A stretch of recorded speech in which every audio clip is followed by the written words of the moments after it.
podcast is intended for mature audiences.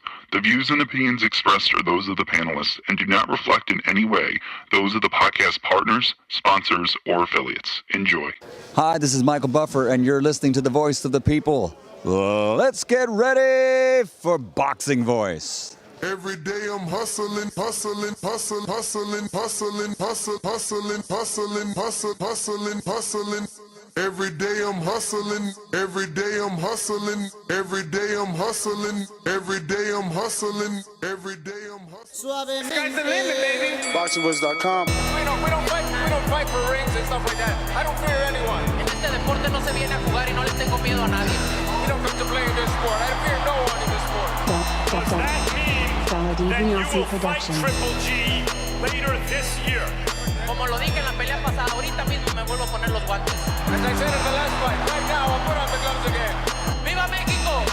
Canelo wants to unify all the titles. When did you realize, Andy, that you could take his power? Because of the Mexican warrior that I am, I got that Mexican blood in me, so talking about the Mexican style, I just proved it. ThaBoxingvoice.com. Ain't no other sight in the game to see the boxing voice. Good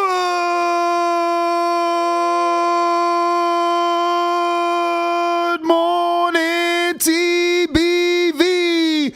What's up, Las Vegas?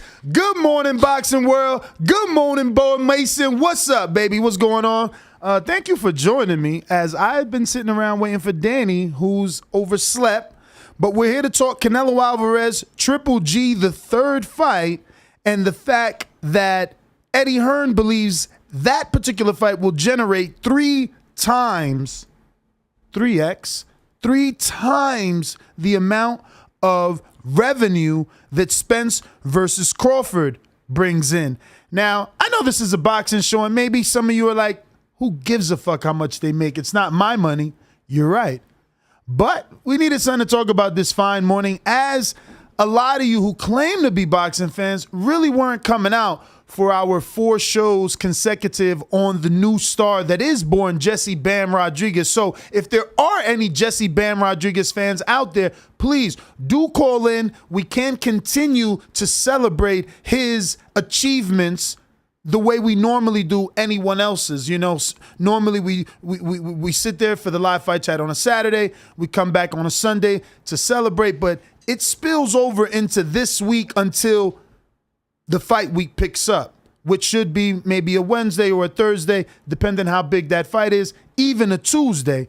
But Bo, again, I mean, is this one of those topics that doesn't really, you know? I think this topic should galvanize the crowd. But what about you? Like, does it matter to you who makes more money, or does it just matter to you that both groups, both parties actually make their fights? Because Canelo Golovkin 3, that's set in stone. You know, Eddie's talking about Spence versus Crawford, something that, as far as I know, isn't official. Right. I don't believe too much that Eddie says, bro. Really? One time he said Billy Joe would never fight Canelo Alvarez. One day. The very next day, he announced Billy Joe versus Canelo Alvarez. I mean, Canelo's his own boss, though. Can you blame Eddie? Yes, I can blame him, bro. We know him in America to, you know, sometimes flex the truth. So him saying that if I'm going off what he thinks, I mean, I really just don't hold it in that high regards what Eddie thinks. But if it did generate 3 times the revenue of Spence Crawford, I'd be impressed. Definitely. But so you don't expect it to do better than Spence Crawford? Nah. You think that fight is past its sell date? It won't make the money that it's made in the first and the second, and instead the new hot fight is obviously Spence and Crawford, which isn't official. Absolutely, 100%. Spence Crawford is a long anticipated fight. Everybody waiting on it. We all want it. It's coming, and we're gonna pay for it. Word. I'm paying for it. I don't know if I'm gonna go to the fight. I don't know if I'm gonna watch it here with you all, but regardless, I'm still gonna pay for it as well. How do you feel about October, November being the rumored months for Spence Crawford? And obviously they're saying here in Vegas, you live here now, but are those months usually busy for you in your other job? Or are those good months for boxing as a boxing fan? Like, do you think that those months are good months to electrify Vegas and bring out. Because again, we're talking revenue. I prefer October over November. No particular reason. I mean, I guess I just want it sooner than later. But yeah, that the month that it happens in really doesn't matter in my opinion. I don't know. Again, we're talking revenue. Okay. Canelo Golovkin going on Mexican, what is it, Independence Day or some sort of a Mexican holiday is before the actual holidays that society pushes. Society says you got to dress your house up and dress your kids up and give away chocolates and candy on Halloween, which costs you money. Then society says you have to celebrate Thanksgiving and you have to be thankful and you have to give and give and give, which costs you money. And then you got Christmas, where some of us, we don't even spend on Halloween and Thanksgiving because we're saving up for Christmas. Right. So I don't know. Near Christmas wouldn't be that good of a date in my opinion, but I feel like just as many people will buy Canelo Triple G3 on next weekend as it would on Mexican Independence Day weekend. The Mexicans going to support Canelo no matter when he fights. You're right, but they still don't have to worry about any holidays. At the end of the day, Canelo is fighting. Not only is he fighting on DAZN, which his last fight was pay-per-view DAZN, so that doesn't even matter anymore. It used to be, at least you're getting it for 10 or 20 bucks. But Canelo normally fights, in September. I'm sure he has, in the past couple of years, been fighting in like October and November dates, right? With Callum, October and December dates. He hasn't fought on the September date since when? A couple years. It's been a couple years. It's been a while. But he does go before the holidays, I think that is strategic. Mm-hmm. Overall, I do think Spence Crawford does better. And Canelo Triple G3 will generate a lot of revenue, but I don't even think it'll do better than the second fight either. Strangely. I don't know. Is that strange to think? That I don't think it'll do better than the second fight? I don't know, because now that Canelo's lost, those radical GGG fans believe that he can win now. They believe the code has been cracked, not to mention that it's been cracked by Floyd years ago, but it's been so long since we've seen a chink in his armor, and that armor obviously being Canelo's, that I think it's given Triple G himself. A lot of people saying he looked old, though. He did look slightly. Even though he did go to Japan and stop Ryota Murata in a championship fight at a higher weight division, correct? Mm-hmm. People still say they think he looked No, old. not higher. It was 160. It was unification. He had the WBA. It was not 68? No. What fight Rob Brandt fight at? What weight Rob Brandt fight at? All 60. Okay, I thought Rob Brandt beat Murata at 68. Nah. He's not a super middleweight. Okay. No. And I'm trying to see if Matchroom has anything from the press conference here so that we can kind of screen share the look of GGG. But Jesus, I don't see anything. I'm gonna have to go to the zone. They was knocking the official poster or whatever. They said even GG looks old on that poster. Austin, you broke those headphones, huh?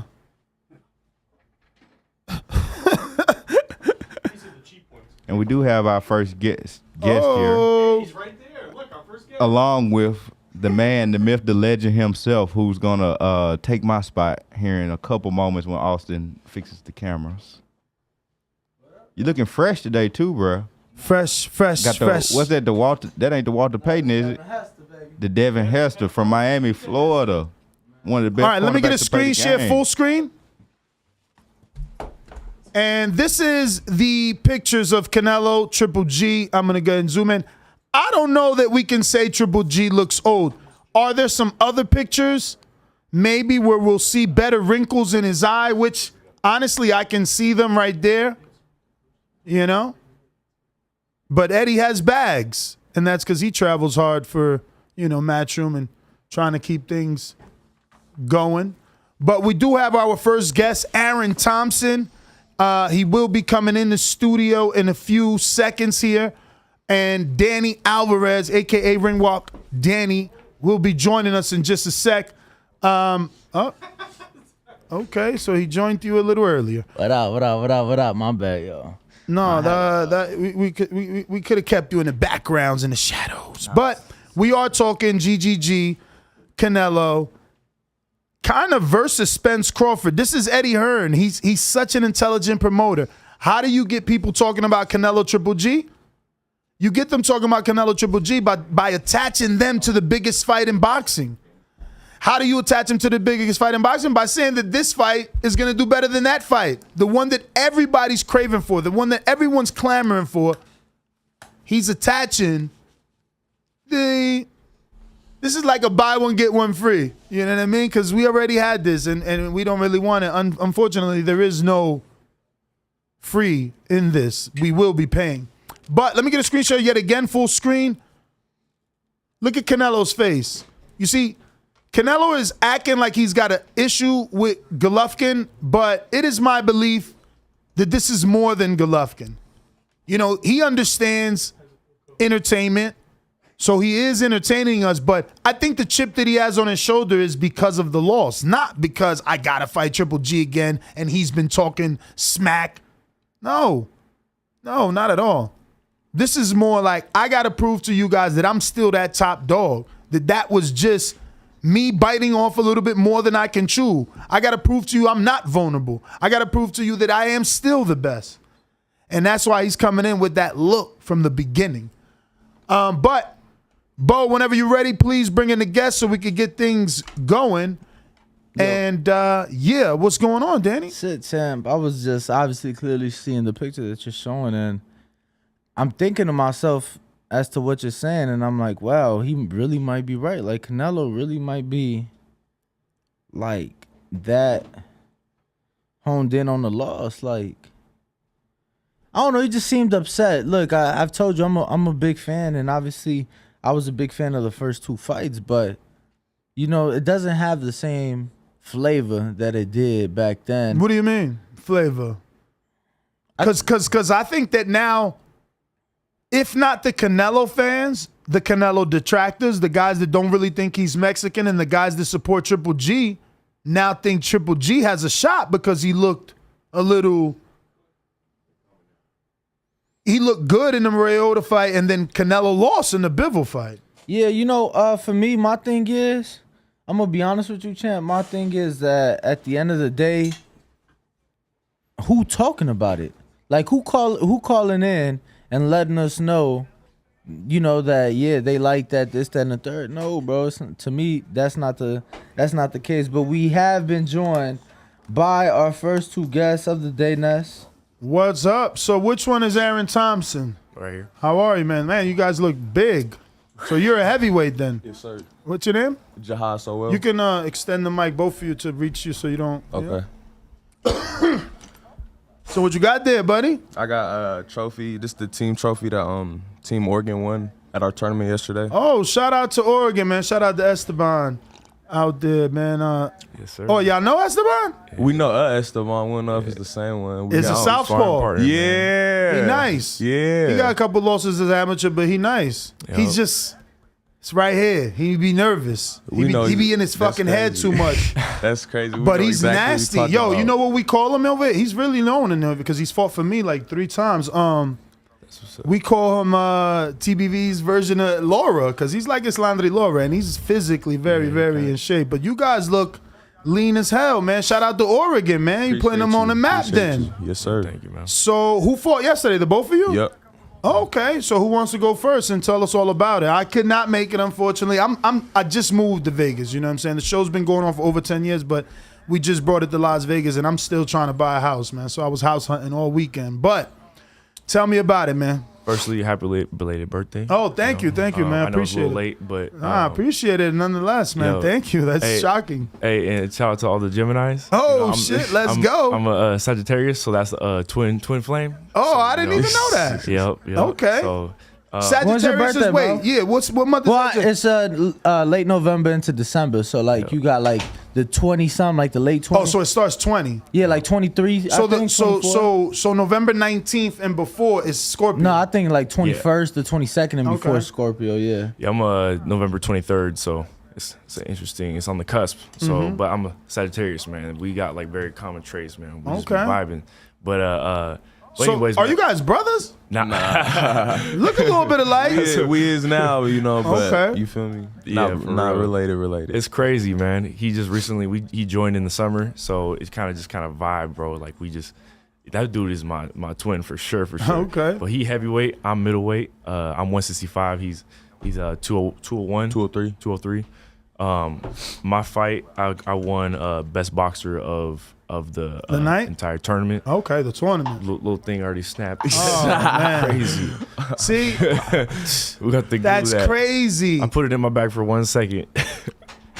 But it went the distance. The fight, man, it's crazy. You learn like every fight you learn something. So you know. Does somebody have it playing like on their phone in the background? Because I definitely hear it. I think I had it on my fault. No, all good. Just making sure we weren't having any like double feedback or anything. But go ahead. Yeah. But I'm happy for the progress, man. I mean, we said one day we gonna try to be on here. One day we're gonna go to Vegas. This is my first time being in Vegas. And you know, I've been a fan of y'all. I've been watching y'all since the beginning of summer, last summer. So, you know, every day type thing. You know, first it was like the podcast app. Then I hopped on the YouTube live every morning.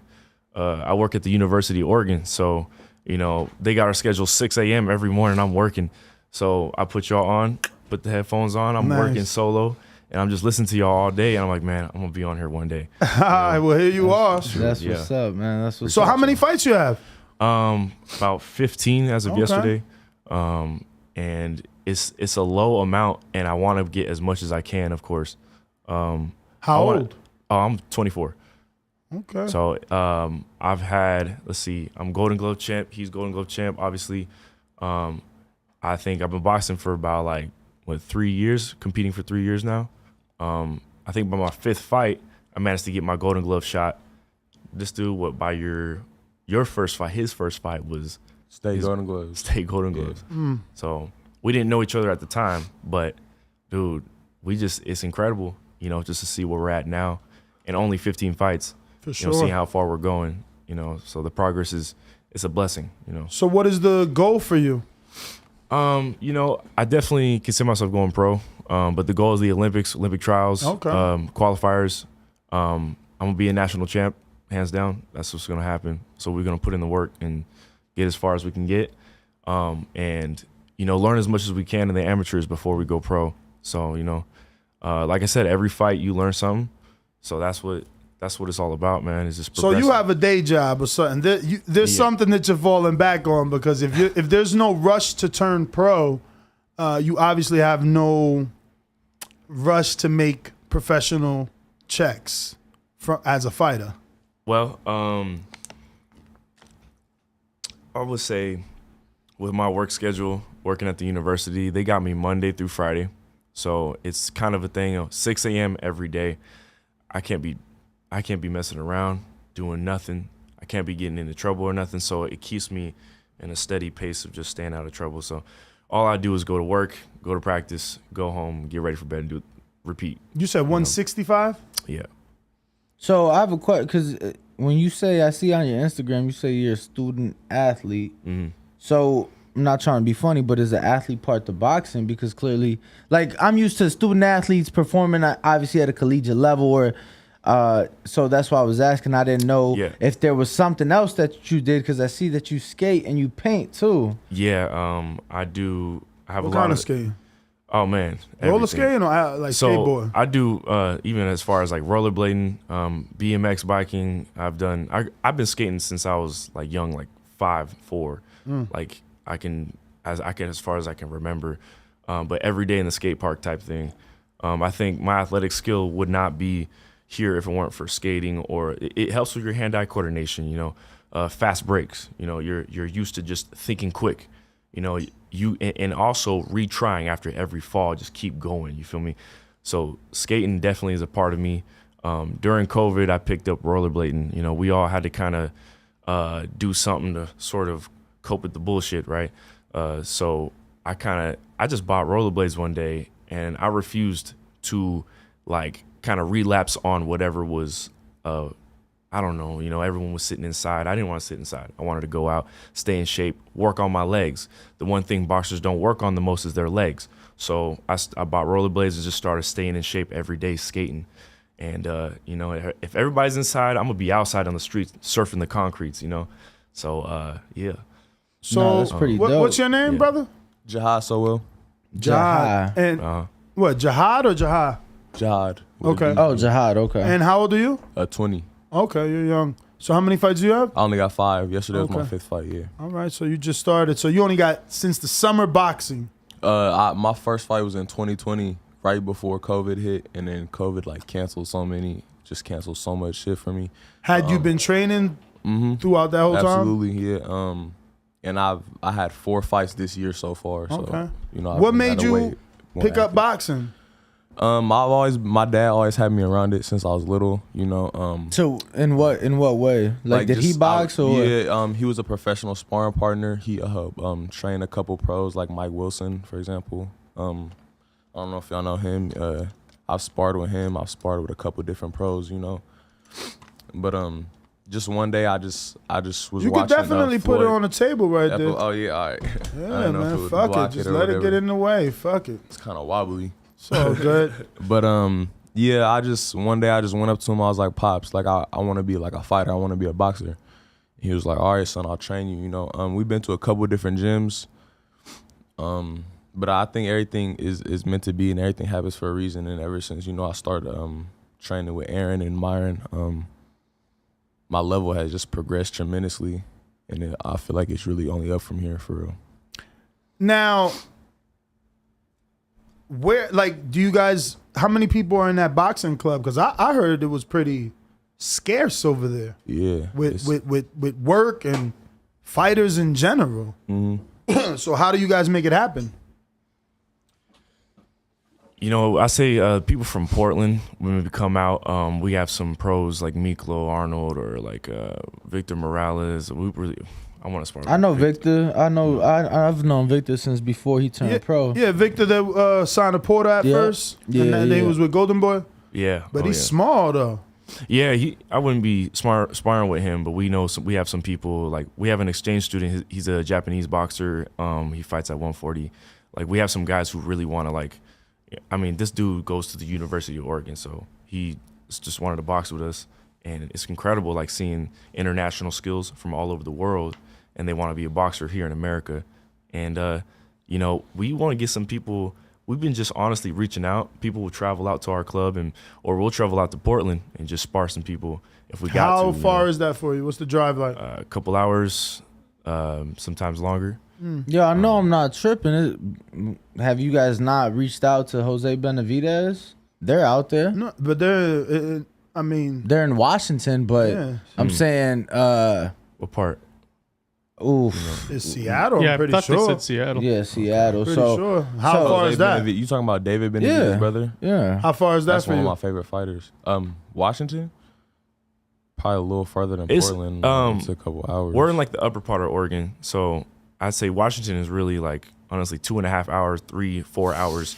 It's not even but it depends on what part of Washington. That is a little bit of a bitch for sparring. No, but to get there, you got to leave early. No, then you in the car, so you need gas your coach too, to drive you, so at least you could be asleep. Look, I'm gonna tell you like this though. I know for a fact that there's fighters who are considered title contenders that do make those. Of course, that do make those drives. Of course, but not Absolutely. amateurs. Look. Don't get me wrong. If you want it, yes. But they're still in college. No, though. for sure. You can't fuck up school. I'm just saying that they are out there. Washington is closer than Vegas, so it's if you could get some work there. No, but this was a tournament. He was here for. They were here for a tournament. No. But what I'm saying is because Vegas is known for all the great work. All the fighters come to get work in Vegas. What I needed to do was be here a little longer so you could get some sparring. That was the plan, but I'm in a National Guard. I had to get released early from annual training. We was supposed to get here a little earlier. Hold on. How the fuck you do that? What you mean? My commander, I'm in good with my commanders, and they support my boxing career, and they let me go, Yeah, I just got done doing a 7-year bid. He told me you was in the You was in the service. Yeah, too, no, yeah. So it's like I'm like, how the fuck, bro? Because I'm gonna tell you, they could give two fucks that what I had going on in boxing. Like they didn't care. They actually tried to stop me. Yeah, but he's fighting. You're being a journalist to them. You know, this. Like, remember, it'll be a Jamel Hearn story, who was a Marine, and there's other boxers that come from the force, so that gets pushed, and then all of a sudden, what's that network that whenever there's a Marine or an Air Force, that there's what is it, the AFN? Or something? It doesn't matter who it is; they just do it regardless. Shit, I don't know about that. I don't be seeing that logo until it's one of you guys working. AFN is the network that show, picks it up, that show worldwide for military. Exactly. So when I was out there every week, Showtime, ESPN, so it didn't matter who was fighting, they're just showing it. Well, they wouldn't make a big deal of it unless the fighter was in the service. Okay, yeah, but regardless. So this is your coach? Let me get a screen share. Regardless, I know it's difficult for them to. That's our head coach right there, Myron Johnson. Okay. I know it's difficult for them to care about, anything that's not them. Like, and that's why I was asking, because you're talking about, he's a professional boxer, but I've literally seen guys being told, I know your kid's being born, but we got work to finish. So that's why I was asking. That's pretty cool. How long you been in the National Guard? A little over 3 years now. Okay. October 5th, I'll hit my 4th year mark. Okay, liking it? It's cool. It's definitely cool. It's made me a lot of money. It even got me out of like a real rough spot I was in my life. Let's talk about it. Hands down. What kind of rough spot? I had some personal family stuff going on. Had some stuff going on with my ex, and I kind of used it as an escape route for real. They contacted me. They was like, "Hey, like you ain't been coming to drill. Like you need to come to annual training." This was last summer. I was like, cool, and I went, and I just felt free. I just got away from the world. I really meditated on it, and I had actually took a break from boxing during this time, about 3 months, and after I came back, I was like, it's time to really put my foot on the gas, and I really start boxing. And then I went on the COVID hospital mission, and that took me out of boxing for like 2.5 months. But then ever since like November, that's when my orders was finished, and then we start training. And when I first started there, I was like 240 something, and Myron got me down to like 190, 197 to the 203 mark, and I walk around right there, So obviously, still so much more ahead of you, but you did start high. How low do you think you can get, like in a professional world? Yeah, I was thinking that too, because obviously he's gonna have to be a cruiserweight or a light heavyweight as a pro. I mean, it's not even a question, unless your coach is gonna build you into a heavyweight from right now. And y'all gonna start eating. It's like 6'3.5". Yeah, oh yeah, he's short. See, and that's like Brian Jennings, and that's what I'm saying. I mean, you could do it with that height if you want to be a heavyweight. At first, you can. Me and my dad was saying I was gonna do heavyweight, but Myron really got me down. I feel way more comfortable at this weight. I feel like this is the actual my size. Cause like my nickname is Biggie. Like growing up, everyone called me Biggie. I was always the biggest dude. But it's like I always knew in the back of my mind when I step up in competition, no matter what it is, as an athlete, I'm always gonna be smaller. Yes. There's always gonna be someone way bigger than me. And I know I'm a very small heavyweight, So that's why I feel like cruiserweight is a good match for me for when I turn pro. I don't even know if that's a good match, because you only got 5 fights. I don't know. I don't even know that you training in a manner, that you know your real weight. Like that's why most people, like when they get invited to like a world-class camp, they always come back like, I didn't know that a world champion trains like that. I didn't know he runs like that. I didn't know he does that much. And then you step up your game. So and that's gonna allow you to drop. Like, look at Jamel Hearn. He started at 35, went back with Bomac and became a champ at 30, right? Yeah. And now he moved up back to 35. But that was retired. But that was how many years ago? Yeah, he's retired at what age? At what age did he regress? When people thought, he was done, he dropped the weight and became a champ at 30. So again, I'm just saying, it could be cruiserweight or it could be a little bit. I mean, it could be super middle. smaller. Look at David. True. I mean, David was a fucking heavyweight. Bro, David was bigger than what you was. You Yeah. said 240. David was bigger than that, and he had super middle. Nah, he was 270, but that was just young. He was like, what he said, 14? Yeah, he was young, but that's what I'm saying. He was only 240. So what I'm saying, David was bigger and got down. Oh, I didn't hear that. You were 240? I was 261. That was the heaviest I ever was. Oh, but when 261. when I start training with them, I was 240 because Okay. I was on a hospital mission. I Right. I was doing some working out. Yeah. But, you know. Yeah, no. I Where were you dropped at on the hospital mission? Damn, 240. So you ain't had no muscle. Hold on. Where you was at in the hospital mission? I was in Medford, Oregon.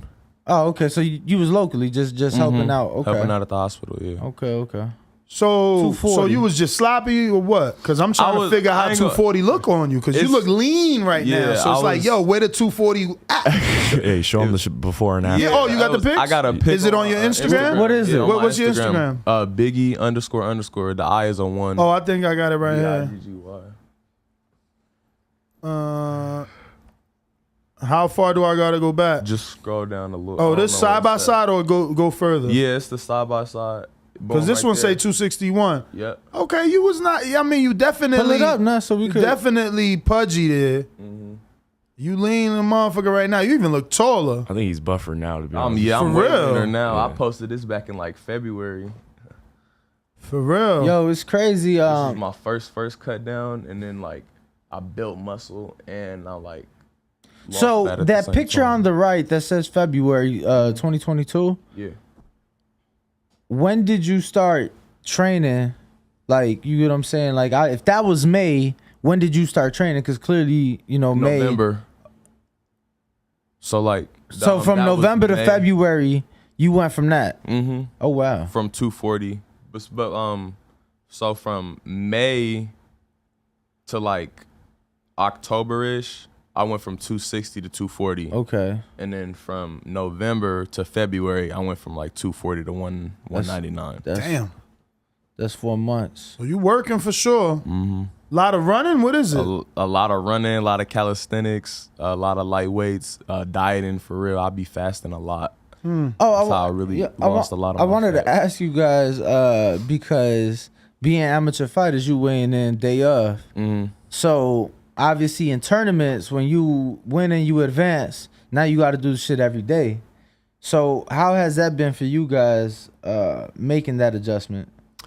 Making sure it's 3 to 5 miles a day, doing our daily 300 something to even more sit-ups than that, or up to maybe even 200 push-ups a day. Just doing our minimums every day, and then sparring after all those. It just feels like, it creates. You mean like making weight wise or like eating wise? Yeah. I'm saying because shit, having to weigh in every day, like if you like that, to me in my head, I'm like, damn, because it's like you can eat, but you can still only eat but so much because you still got to do the same shit over.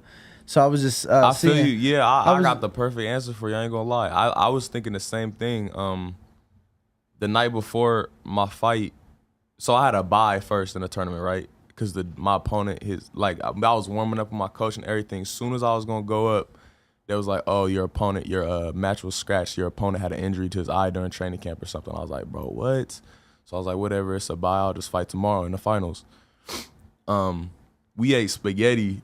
I had hella bowls of spaghetti. I had a banana. I had some Mott's fruit snacks. I was chugging Pedialyte water, and I was like 203 on the dot. Like I went from 197 to 203 on the dot, right? I just chugged like 2 cups of warm lemon water. I slept with a hoodie on. I woke up in the morning. I was 198 again. I woke him up. He was sweating. He was sweating. I didn't shit. I ain't pissed. I ain't nothing. I was 197 on the dot. As soon as I woke up, took a hot shower and went and weighed in. Then went to Denny's, ate steak, hash browns, just everything. That's funny because that sounds like, I used to play football. That sounds like a football meal. Like the spaghetti, like we literally would have the football moms make the big ass pans of spaghetti. Spaghetti, my favorite. I never food. ate that shit. I could eat spaghetti breakfast, lunch, and dinner. Never ate that shit. Never. That's the secret before. Yeah, they before a say the starch is good. It sticks to your stomach for the fight. Yeah, I used to do the bananas before games. I used to do just bananas, I love bro. bananas. Is hella good too. What do you think about pickle juice and pickles? Oh, that's nah. Look, Sounds strange to me.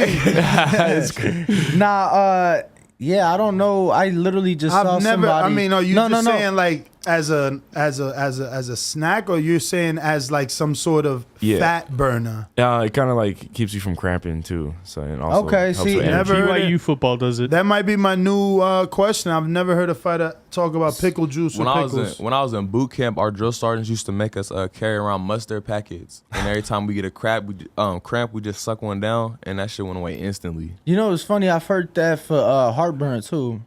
Heartburn? Yeah, mustard. Literally just put like a tablespoon of mustard. I'm like, nah, I'll just stick to my Tums, yo. Pepto-Bismol, that's what that's for. Yeah, no, pickle juice, I ain't never heard that for cramps. I've never heard it. Bananas obviously are like notorious for cramps. Never heard of the pickle juice.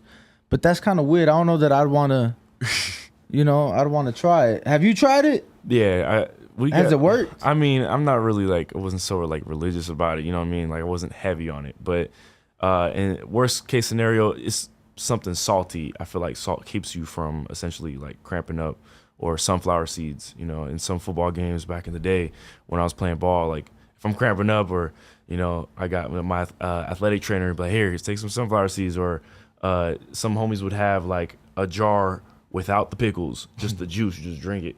Crazy. I know, bro. Crazy that's different. I never even had pickle juice. I can't even stand pickles. Anything. I hate pickles. I hate tomatoes. I can't do none of that. Man. But it's so ironic because I love spaghetti, but I hate tomatoes. It don't even make no sense. But I just feel like it's different. So what's the goal for you? I mean, you're only 5 fights in, but you're slightly younger. Do you plan on turning pro? Absolutely. Okay. I want to turn pro. I mean, I want to win at least a couple national tournaments, whether it's Golden Gloves or for the qualifiers. But how long is that going to take you guys to win 4 nationals?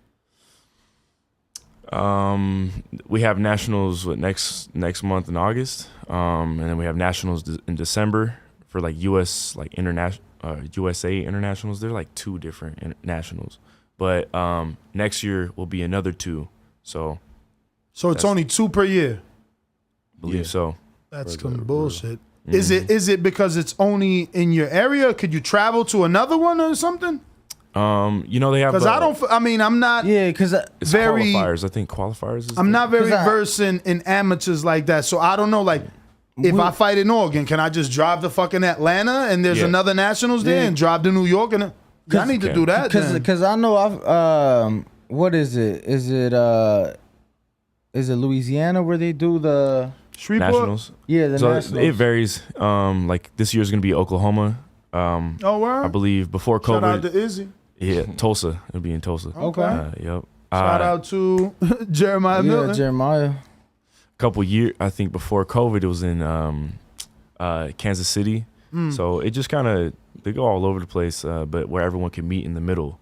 So it's really interesting. Okay. But this will be our first time traveling that far, but we plan to actually go all over the U.S., after this experience. And especially being in Vegas, I never thought we could lose weight this like ridiculous.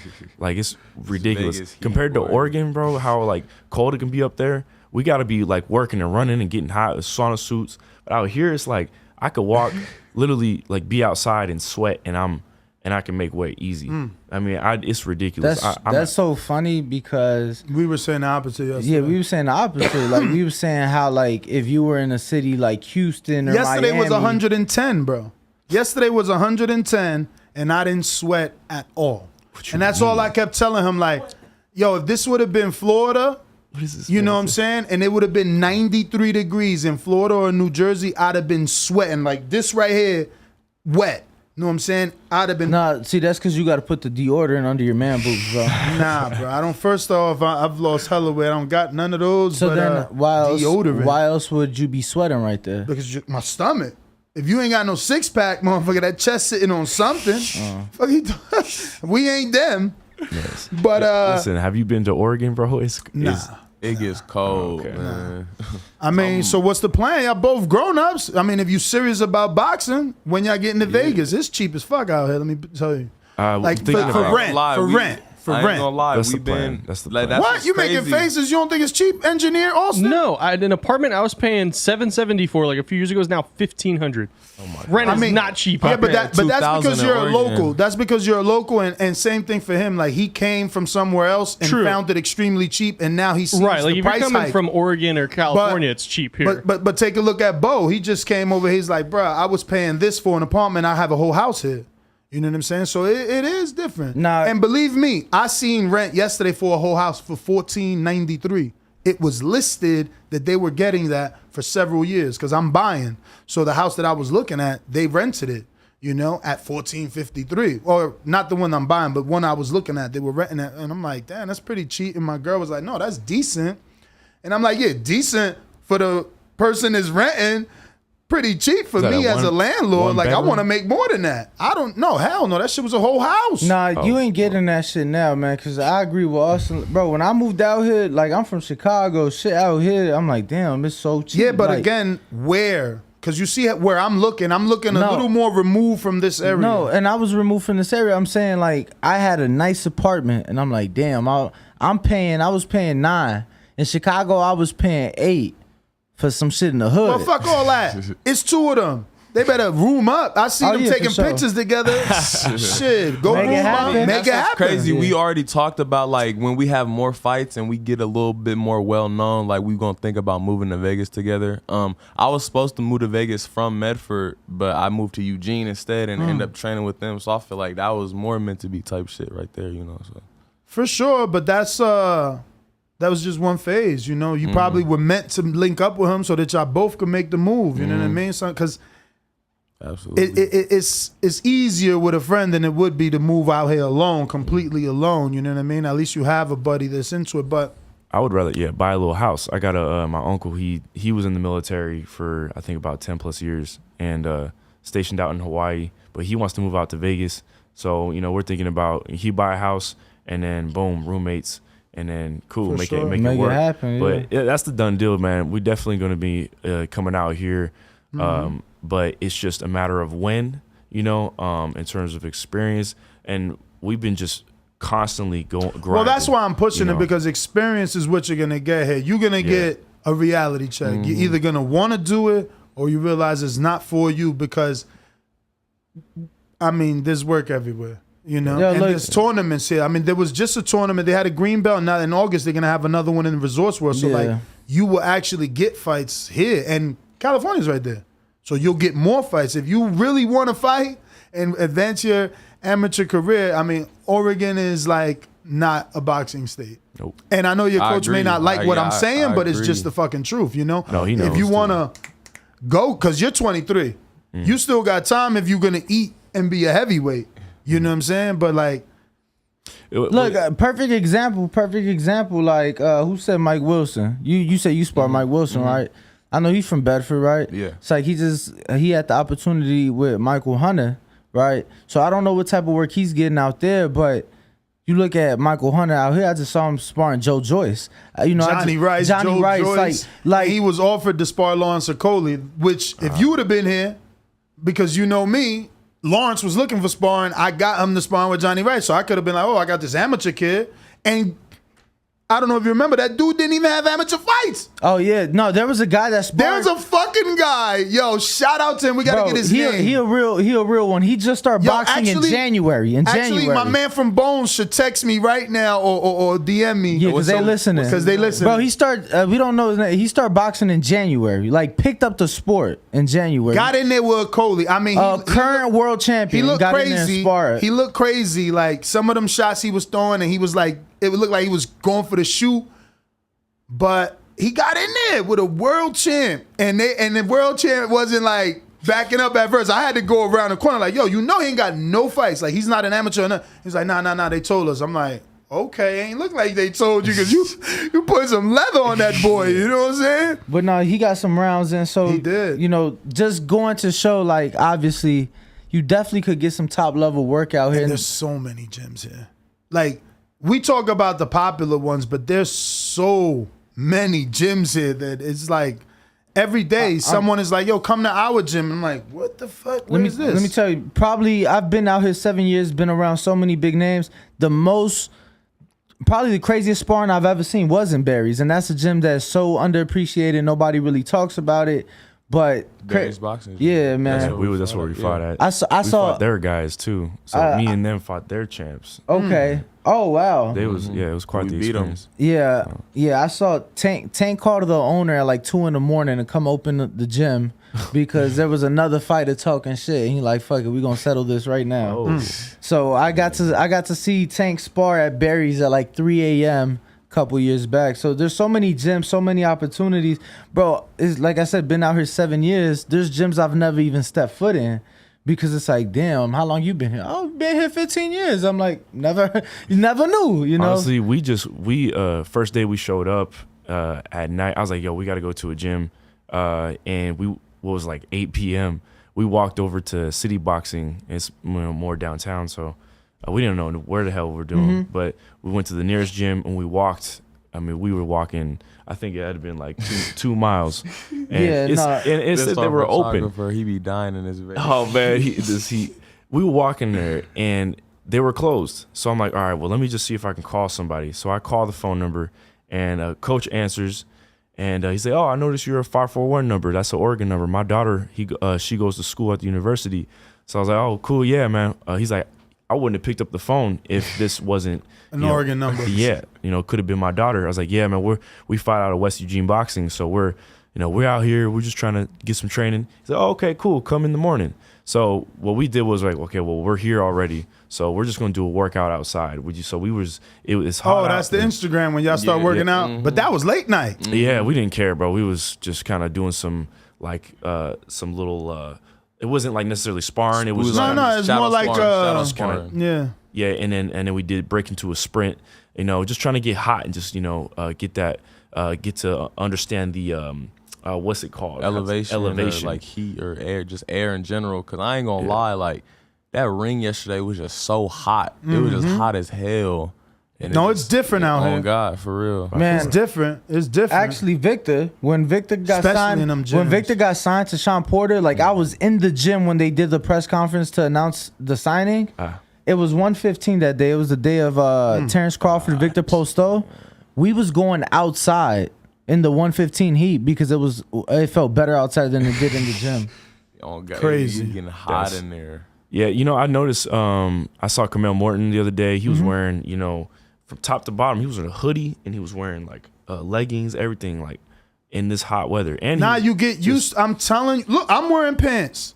You get used to it, and honestly, you do put clothes on because that motherfucker burns. You know what I'm saying? It's not hot. It's the rays, I guess, that just. It's like driving a motorcycle. You got to dress for the slide, not for the ride. It's just like you got to dress to not. Yeah, they get talk burned. about the elevation, so I feel like we closer to the motherfucking sun because you stick your hand out, that shit be like, whoa, bitch, put that back in. Like my roof yesterday, I was driving all day looking at houses. Like the top of my shit, I could feel a little heat thing. If I turn that AC off and try to put it just to the feet, man, you kidding me? But it's still not like Florida. Or New Jersey, I tell you that right now. Still not enough. You're telling me this? Bro, it's no humidity, man. Bro, I'm from Chicago. I'm from Chicago. I tell people I'll take 110 here before I take 90 in Chicago any day of the week. And I'm second in that. I'll take it. I'll take that. Bro, look, I'll take 110. Yesterday's 110 over anything in Florida or anything in Jersey. I don't give a fuck. It's so humid over there. Bro, I'm Mexican, so it's like any bit of humidity, I get to sweating. You gonna smell freshly cut grass and tequila. And you know what it is though?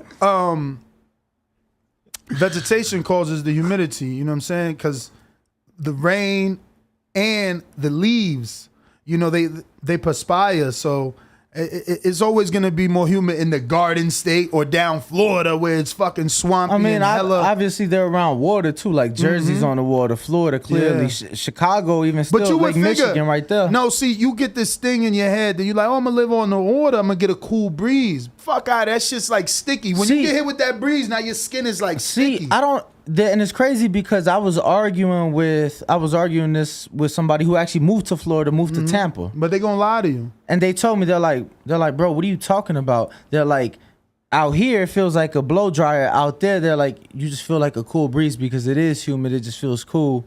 So I don't know. Man, when the fuck was humidity cool? I don't know, bro. I don't live in Florida. I live both places. He got man. the motorcycle. He like, yeah, bro, I ride on the bike. You just feel it, feel great, blah, blah, blah. I'm like, man, fuck that. Well, to I be don't honest, like to sweat. I think I can get down to 156 now that like I've realized how much weight I can lose in a span of 20 minutes of working out here compared to just being out. What you walk working. around at? I walk around at 75. Oh, wow. I'm 6 flat, You 6 cutting. foot flat, so I could just If you get the 52, you definitely cutting, but you should because it's 56 out for Errol fought at 52 in the amateurs, and we all know he get big.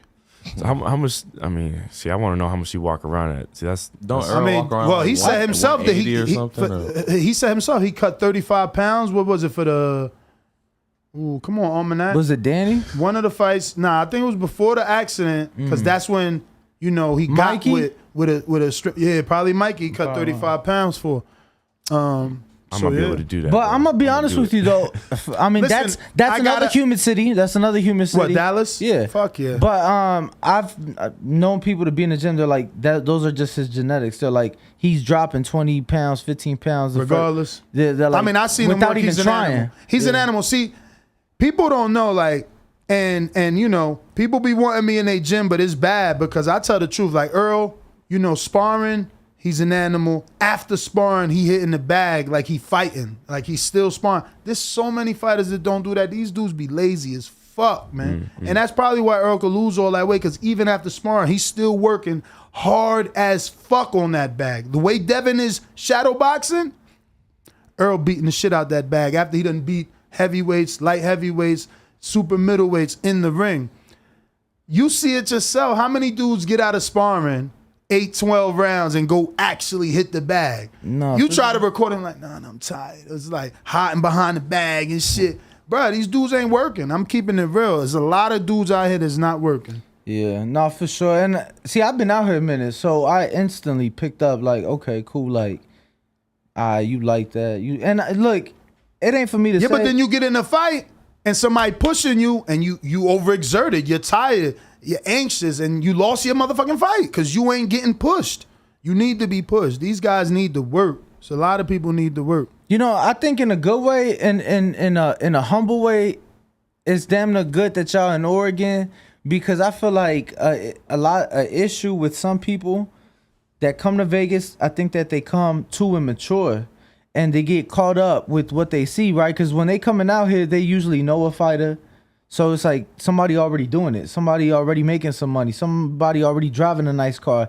And I feel like a lot of people get caught up in that and don't realize how the fuck they got here. Because I'm telling you, bro, we go to gyms and it's like, he'll get mad, but I've seen it for so many years that it's like, Yeah, but he not a talker. How am I gonna tell you? I'm letting they ass know you ain't working and you gonna lose and you ain't win no fucking round and you ain't gonna win no fight like that. You know what I'm saying? If they don't like me, kick me the fuck out. But I'm not gonna lie to you. I don't give a fuck about being nobody's friend. That's But look, I got 3 questions that's probably gonna turn into more, but I'm not gonna be able to give you all 3 because we are definitely over by 8 minutes. Our next guest is over there. And I did my best to squeeze you guys in. We appreciate you. Man, thank you for having But please give out both your social media for anybody who isn't following can follow you guys in the journey. Yeah. My Instagram is Biggie __. It's BIGGY, but the I is a 1, and then just __. So why didn't you just choose your name? What you mean? Yeah, your name. What's your name? Oh, Jihad So Well. My fault. It's in my Instagram bio. My name, Jihad So Well. But the username is Biggie. Biggie, That's the So nickname. Yeah, no. The only reason he says that is because obviously, like, you are trying to make a name for yourself. You're not known. You're still an amateur. Mm-hmm. So for people, it'll be easier for them to look you up by your first and last name versus by your nickname because if you fought in a tournament, they're gonna Google boop, your name gonna come out, and then it's like, where's his Instagram? It's gonna be not linked or very hard to associate. Yeah, and social media, I mean, not to drag it out, but we seen Ryan renegotiate his contracts based off social media. Yeah. So yours was? Yeah, on Instagram is AA Ron Thompson. So A_A RON and Thompson. So you guys have a couple of questions here from the people, but they're not really personalized. They're more about your opinions on other fights, and or your favorite fighter. So we'll take one for the both of you. Who are your favorite fighters to watch in this generation, and what are the goals you all want to complete by the end of 2022? Cool. I would say I'm gonna go on my goals first. Before a favorite fighter, because first of all, I like to watch everybody fight. And honestly, I can't say like one guy specifically, but with goals, I want to be able to have at the University of Oregon. We're bringing boxing to the University of Oregon, so the goal is to bring at least like Golden Gloves to the university because it's getting popular. You know, I've been working there for like 10 months, and I managed to get my coach in there to start coaching. They're paying him to coach classes there. And so, I mean, I just was talking to the right person. You know, I just was looking around, trying to meet people, find connections. And so the goal is to be at the University of Oregon and at least bring collegiate boxing to the University of Oregon, because the University of Washington does it as well. Like they are uniformed out and everything. And so I can see, you know, the UO having, Nike's college, looking good with our uniforms and boxing, and my coach could be coaching there, and it's a nice little gig that we're doing. We're creating right now. That's what's up. That's what's up. Definitely something that's needed. As for my favorite fighter, I like to watch Caleb Plant. Definitely, the dude's got I don't know if it's anger or a chip on his shoulder or whatever, but the way he carries himself, he's a hard worker, and I want to see him even go far as fighting Benavidez. I like watching the 165 weight class, 155. Honestly, I like watching everybody, just seeing how they make it and what they do, and seeing, I guess sort of comparing and seeing, my potential. So Sean Porter, I love what he's doing with the amateur, creating that app. I'm the one that asked him when he was on the show on here. I was the one that asked him. I said, "Hey, Sean, is USA boxing or is amateur boxing versus pro boxing? Are there robberies more so in pros or amateurs?" And just asking him that question was like interesting. You can hop on the because I'm a Patreon. All right? Okay, I'll be asking. I'm telling y'all, bro. I love you guys' show, so I appreciate it, man. Thank you, truly. Being able to ask those questions is, it gets you more interested in the sport. And, not just that, but obviously you're directly involved versus, where else could you ask a world champion a question and he actually answers it, Right. We were here when Devin came back from Australia. It was literally like an hour and 15 minutes of questions from the fans, right. So it was beautiful. But our next guest is here, guys. We will take a quick intermission, take a picture with these gentlemen, and get back in here for our next guest of the day. Let's do it. You think darkness is your ally? Or you merely adopted the dark? I was born in it. Because when he has been in the bright lights and enjoying his time, having fun, and lapping it up, no problem. You're the big celebrity. You're in the bright lights. I've been in the dark, in the trenches, in the gym. ThaBoxingVoice.com.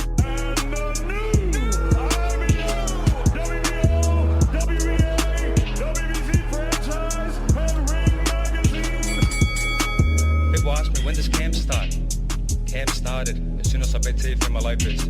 As soon as I batted him and took all his belts, camp started the next day. What a right hand from George Kambosos, and the takeover went down!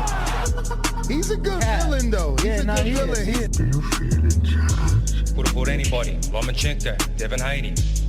Unfortunately, Lomachenko's not available. Beautiful. Devin Haney, step up. Now we'll take your belt.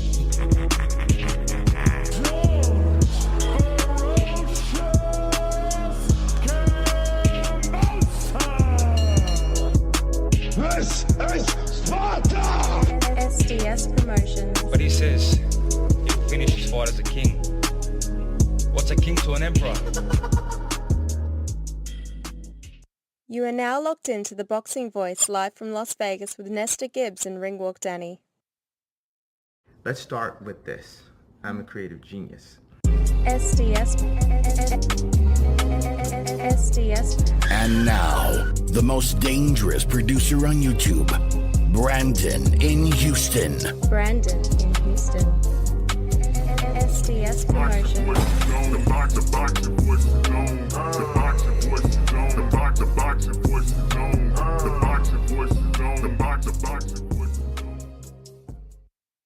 You're now locked into the king of all boxing podcasts, The Boxing Voice. Jab that like button. ThaBoxingvoice.com. What is it? Is it that they don't like the Charlos? You like the Charlos? The unified WBA, WBC, and IBF 154-pound champion of the world. I'm happy, not angry, I'm passionate. The WBC middleweight champion of the world. No, I think you're a great fighter. And I know that already. They say, oh, the Charlos ain't fought nobody. Duh, because they don't want to fight us. Fighters, come on. Step up, we with that shit. Come on, let's get it. Like I said, I went to the top already. I seen the bottom before. At the top, I seen the bottom. I went back down to the bottom and shot back the fuck back up. Now what they mad at me for? It's not like old school boxing. We're the best, fight the best no more. It's about politics. It's about who you know, who you are, if you got a crowd behind you. Sit your ass in your weight division and see if you can beat one of them. Cause fucking with me, you gonna get knocked the fuck out. I'm a knockout artist, baby. If we stand by lines only, just like we made this up, we gonna ride with it. We gonna ride with it till the day we die. Jermel.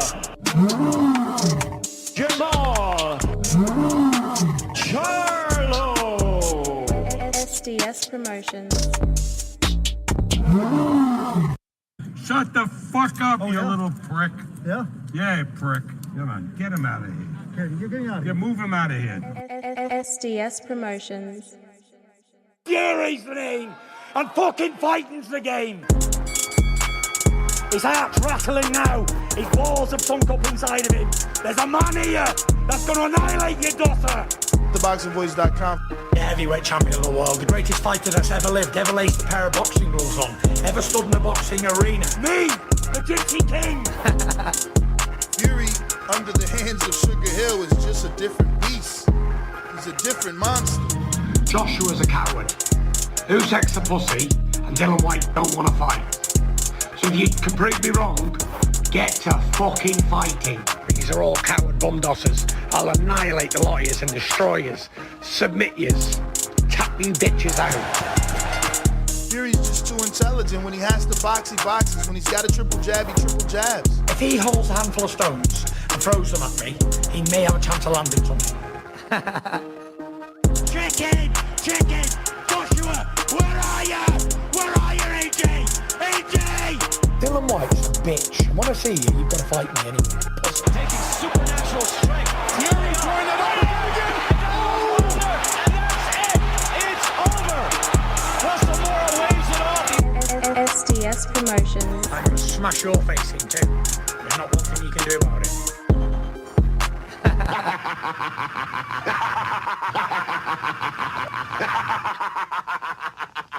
You think darkness is your ally? You merely adopted the dark. I was born in it. Because when he has been in the bright lights and enjoying his time and having fun and lapping it up, no problem, you're the big celebrity. You're in the bright lights, I've been in the dark, in the trenches, in the gym. ThaBoxingVoice.com.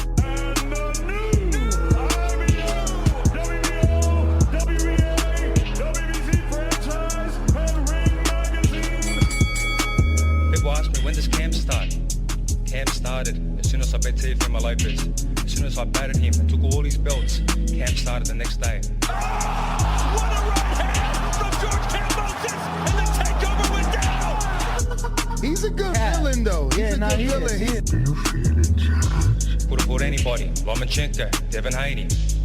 Unfortunately, Lomachenko's not available. Beautiful. Devin Haney, step up. Now we'll take your belt.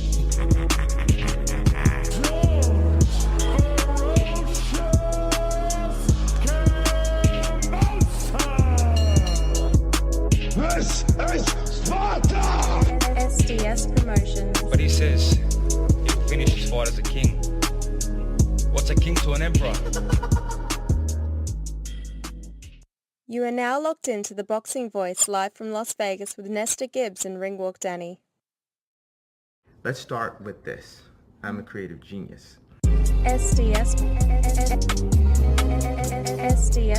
And now, the most dangerous producer on YouTube, Brandon in Houston. Brandon in Houston.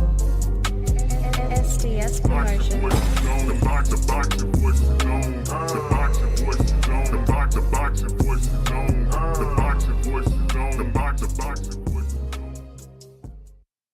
You're now locked into the king of all boxing podcasts, The Boxing Voice.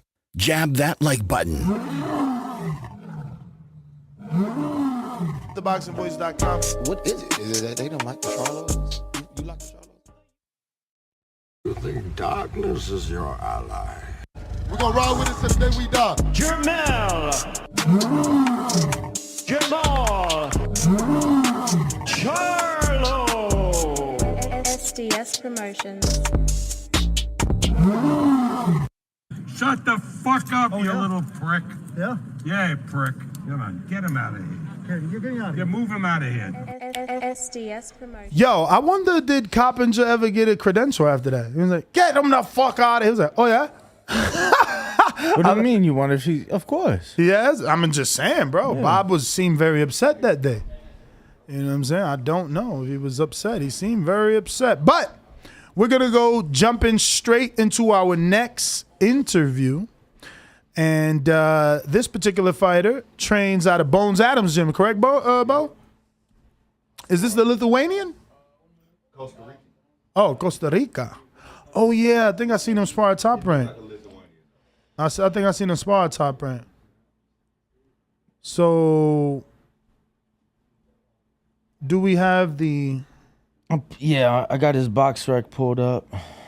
So, Arturo Izquierdo. Izquierdo.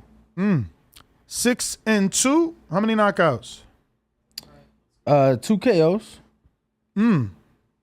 And then he just had a victory. Oh, shit, he's been out the ring a while. Okay. Well, yeah, we definitely gonna get to be Send me that link. Yeah, we definitely gonna be able to talk to him. Hey, man, we staying true to our model. Big, little, small, interview them all. Interview them all, you know, baby. Especially if you are in Las Vegas, whether it's locally visiting. You know, we definitely want to get you on the Breakfast Club of Boxing. ¿Cómo está?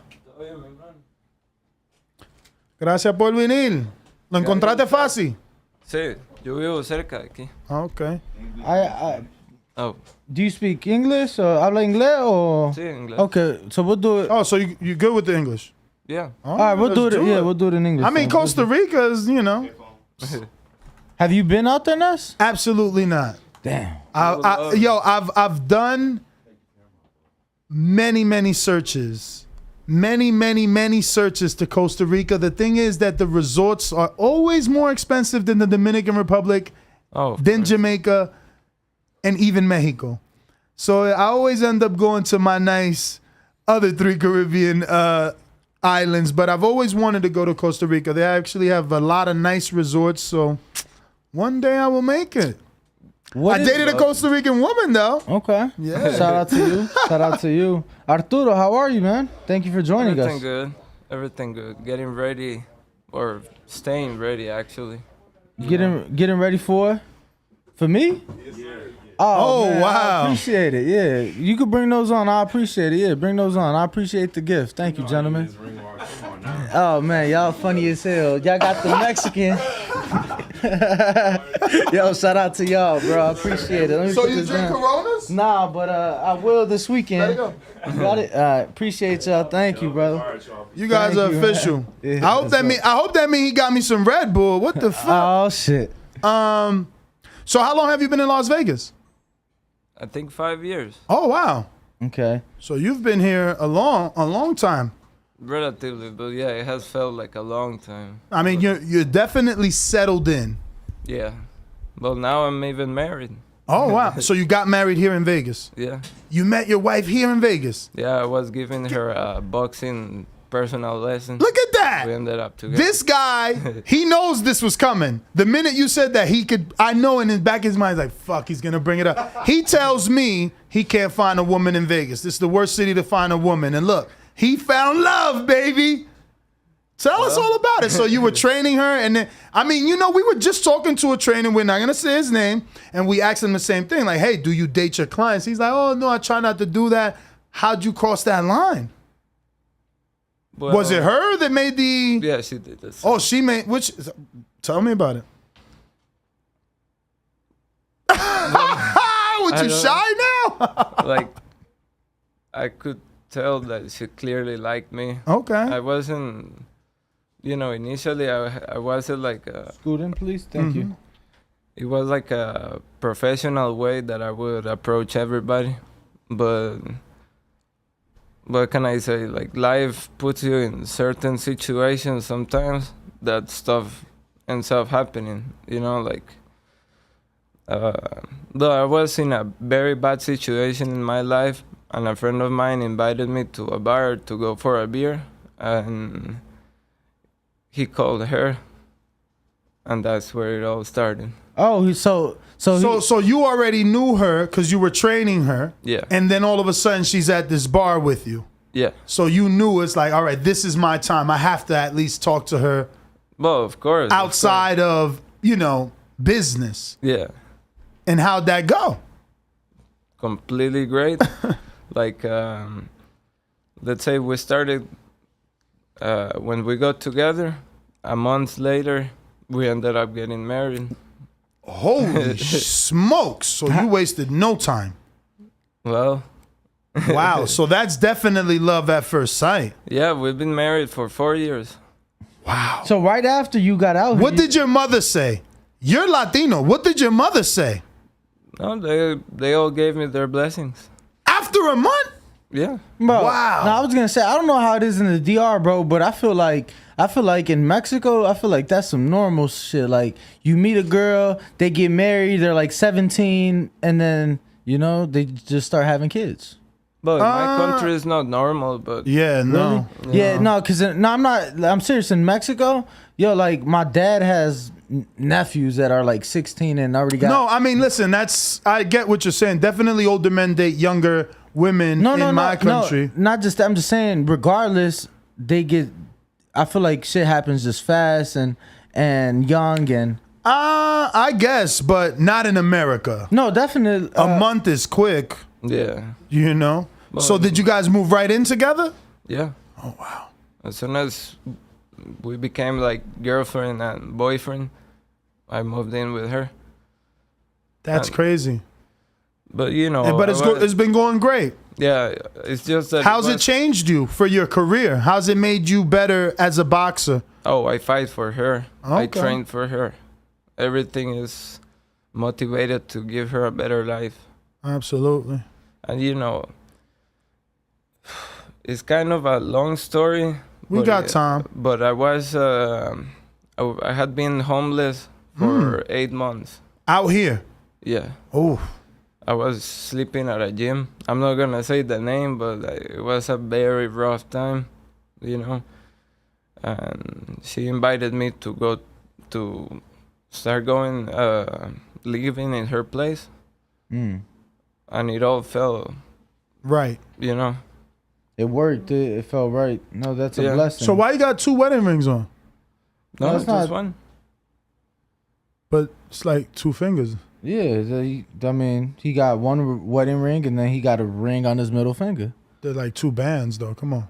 It's like 2 wedding bands. Like, well, they were initially. This one was a wedding ring too. But and see, there's a story behind everything, Danny. So Yeah, who you were married before? No, not to nobody. Oh. No, it was our wedding ring, but this one got stretched, and I had to get a new one. And since this finger is bigger, I put it there. Damn. Okay. So he just goes like this. Stay away. He's committed. Yeah. But talk to us, man. You've been out here 5 years fighting, but you've been out the ring since 2019. So obviously it's been 3 years. You know, talk to us what's been going on with your career. Yeah, what happened, like, how can I say it? Like, the 2 fights that I lost was during the time that I was homeless. I had to, you know, I was struggling to eat, and I made very bad decisions, right? And then after that, I haven't stopped training pretty much ever since I started at 12. But then after I got the comeback fight, there was like 7 fights that fell through. Oh wow! And it was during a long period of time, and I had, for most of them, I had contracts. I have already done the medical clearing and everything. Yeah, everything, and then it would fall at the last moment. Oh shit! What the fuck? Anuel. So you said they would fall through at the last one. 7 fights. Yeah. So are you not with a promoter, a manager, anything like that? In that moment, I wasn't with the manager. Okay. So who you with now? Miguel Diaz. Okay. Shout out to Miguel. I like him. Yeah, he's the best, man. Mm-hmm. Legend. How'd you connect with him? Man, I really like that man. You're the second person he's given an opportunity to that, let's be real, record doesn't indicate you deserve an opportunity. Yeah. So, wow. I'm liking Miguel more and more. Yeah, like I met him at He helps top rank. Jalen Phillips. Oh, he helps him? Oh. I hadn't seen him. And he's changed him. That boy looks good now in sparring. You seen his last sparring, Danny? Huh? Nah, I don't think I did. I have seen him spar since his last fight, I think in April, and he's looked good for sure at top rank. Miguel's changed him. It's crazy because I thought Miguel was a manager, but he's like a trainer too. Yeah, both. Okay. I have a trainer, but he can come inside of our preparation and of our sparrings and all that to give advice, you know? Miguel is shocking because he's pretty old too. I wonder who he's giving all that knowledge to. He's decent, man. I'm telling you, I've seen a huge improvement in Jalen. I'm telling you, somebody's gonna get slept with Jalen. Why? They're gonna think his record is what it is, and he's gonna get them. Yeah. He's looking really good right now. Oh, and after the fights fell through, then I made what I thought it was a good deal with a certain manager that promised me certain stuff that never materialized. So I even ended up wasting more. I ended up wasting more time. Now you're out of that situation. Yes. Did you get out of that alone, or Miguel also helped you out of that? No, I got alone. Okay. Yo, So, okay. Yeah, no, I just wanted to ask, obviously, despite any record, despite the inactivity, you have had some great experiences here in Vegas. I know. Hell yeah. I seen him working all the time. I know you were part of Floyd's camp once, correct? Yeah, for the McGregor fight. It was crazy. Talk to us about how that opportunity came about and just the whole experience. Well, I came to Vegas straight to the Mayweather gym. And it's your chair. Put your right hand down and grab that handle and stick it in because it's allowing it to rock. That's what it is. Oh, no, that's not one of those. That's a different chair, remember? It's okay. I'll see it differently. Okay. So I came to the Mayweather gym, and the idea was getting signed with Mayweather. So I asked people, like, so what's the deal? How can I make this happen? A lot of them, including Badu Jack, said, like, just spar in front of him. And if he likes you, done deal, you know? Which is true. And it took a long time for Mayweather to come to the gym. It was preparation every day, and I'm like, you know, like, when is this gonna happen? And then one day came Gervonta Davis and Floyd, so it just, like, the gym got filled up and stuff. I was trying to get a sparring, nobody wanted to spar. So you had to spar Tank. I was told by a friend of mine to go. To go ask Tank for sparring. So I was like shitting myself, you know. I had never sparred with a world champion until then, you know. And I went to the dressing room, and it was Floyd and Tank alone. And I asked Tank, you know, I gathered up my balls, And I asked Tank, like, can I spar with you? You know, Mayweather asked me a few questions, maybe like 4 questions. I don't remember all of them, but it was like, how old are you? What weight are you? And maybe your record? No, he asked me like if I was professional or something like that. And I answered everything real quick because with Mayweather, you can't waste words, you know? Mayweather said, they looked at each other and Mayweather said, okay, go get ready. And I'm like, okay, I'm going to spar with Tank. That's good. You know, I was looking forward to it. I was nervous, but it's part of the sport. You know? So I go prepare myself, get everything set for sparring. And Mayweather, instead of Tank, Mayweather comes with all the sparring gear on. He gets in the ring and he's like, what? Yeah. Damn, that's amazing. And so you thinking you're going to spar Tank and Mayweather's like, nah, I'm going to give you that opportunity. Yeah, and we did 5 rounds because Mayweather wasn't in full shape. It was at a time that the McGregor fight was just like a thought. Like a rumor. Yeah, A rumor, yeah. okay. So I sparred him. We finished. He liked how I worked.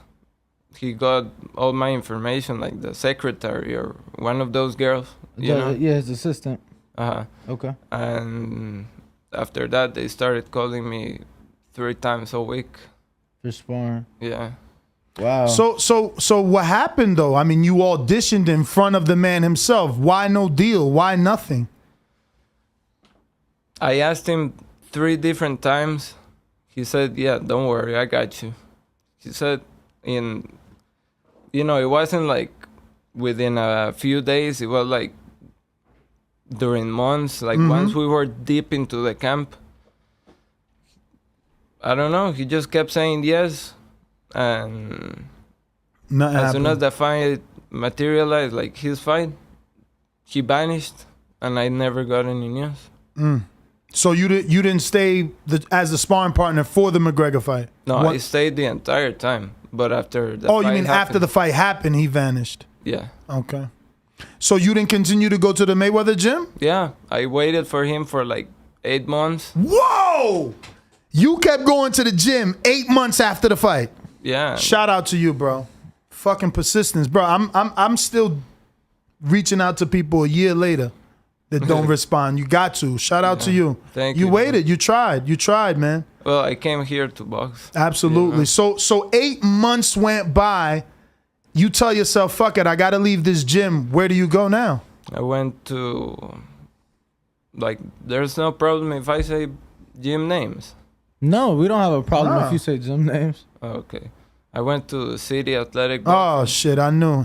Once you say, is there a problem, I knew it was there. What happened? So what happened over there with good old Harmon? I don't want to get in detail with that. Motherfucking Harmon, bro. Somebody got to do something. It was Harmon? He did something? Maybe. Motherfucker's terrible. That's crazy. Everybody got the same. I'm shocked. We the first people putting this shit on blast. I'm shocked that everyone talks about him and no one knows now. But motherfucker, we got you. He's terrible.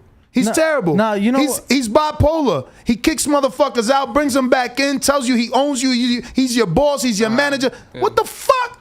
Somebody better get his ass out of there before that gym end up closed. But No, and I seen what y'all did with that woman. I got the motherfucking video. I know what y'all doing over there. Get y'all shit together. But you know, terrible. Even though we ended up in very bad terms, I can tell you that he helped me a lot. For the time. Yeah, they say he's a nice guy whenever he's not bipolar. Because today he might be nice, tomorrow he goes crazy. Yeah. You know what I'm saying? It's fucking crazy. Yeah. It's not right. It's not right. He should not be doing that. Fucking with people's life out here. But go ahead. I'm sorry. So I hate abuse. Yeah, no, seriously. So then, okay, you get to City Athletic. How long were you there before you went to Bones, or where'd you go after? From there, we went with my wife. We tried Barry's boxing.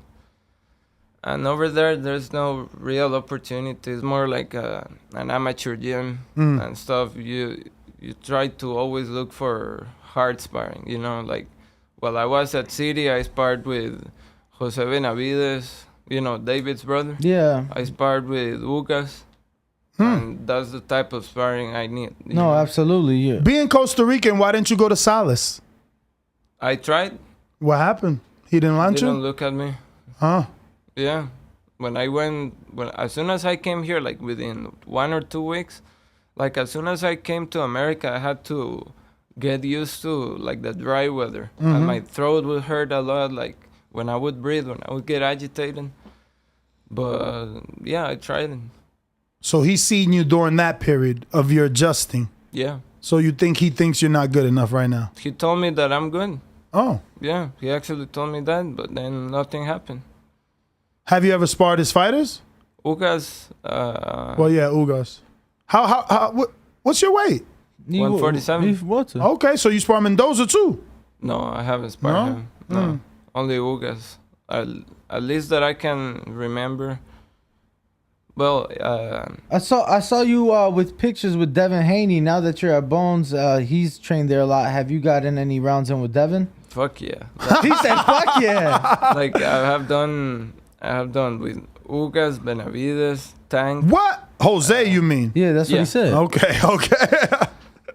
So, Ugas, Benavides, Tank, Mayweather, Sean Porter. Wow. Rances Barthélemy, Devin Haney. What you think of Rances? Slow down. What you think of Rances? He's very good. Very smart. Does he have the power? You think he has good power? Yeah. Because you know he's about to fight Gary Antoine Russell. You know Gary Antoine Russell? Yeah, there's going to be a very rough fight for him. For Rances. Very hard, yeah. For Rances. But I want him to win. Man, he tagged me in some sparring. I wish I could go through the video and punch on my fucking self. He left Vegas to go spar that kid. You seen that kid he sparred? Oh, he went to Miami. Yeah. He left here to go down there to spar some fucking young, I don't know who that kid is. And that's the conversation I had. I said, why is you going to Miami? Who the fuck you gonna spar in Miami? Like, I think people not telling these guys the truth. Like, what are you doing in Miami? Who the fuck is out there really as a 140 pounder? I know his trainer lives there. Bring his ass over here. He has done that before, but I don't know. I have no idea why. Me neither, bro. I think he likes. I wish him luck. That's gonna be a tough ass fight. It's so funny that I gotta check. Is the line? When does that fight come out? That fight is on. They postponed it. To when? What? I don't know. I thought it was on the Danny Garcia. No, they just announced it. I thought it was July 30th. Okay, on the so Danny there's no Garcia. line yet then. I thought it was on the Danny Garcia, Jose Benavides undercard. I thought, but it's funny you're wearing that shirt. Let me tell you why. Austin, let me get a screen share. It's funny you're wearing that shirt. Obviously, the same shirt you were wearing in sparring with Devin Haney. Well, I'm assuming this was after sparring. You both have your gloves on, and the caption says "work day." So when I asked you, you said, "Hell yeah!" Talk to us about that sparring because that's the smallest name you've mentioned. Excuse me. Every other fighter you mentioned was bigger fighters. So what are you doing sparring Devin, or how has that been? Well, I was with a trainer that is part of his camp. Who, Rodney? Rodney. Yeah. Okay. He's great. Yeah. I like Rodney. It just didn't really work out between us. It's like, like getting a girl. You can get the best looking girl that if you guys don't match, it's not really worth it. And we didn't match, but I don't have anything bad to say about him. He's good. It just didn't work out, and that's fine. Yeah, he got me the sparring, and well, that shit was very hard. I don't think he's a. I guess he wasn't unified back then. No. But for me, he was already a big name. You know. I mean, he was already a world champion. Yeah. And actually, this picture, he was definitely world champion. Yeah, and if you see him. If you see a boxer coming to the gym in a Rolls Royce and shit like that, you can tell that the name has to be big enough. Even if it's not his money and it's like his father's or something like that, you're already in a position to have a Rolls Royce, and that shit is just crazy. So how does that work?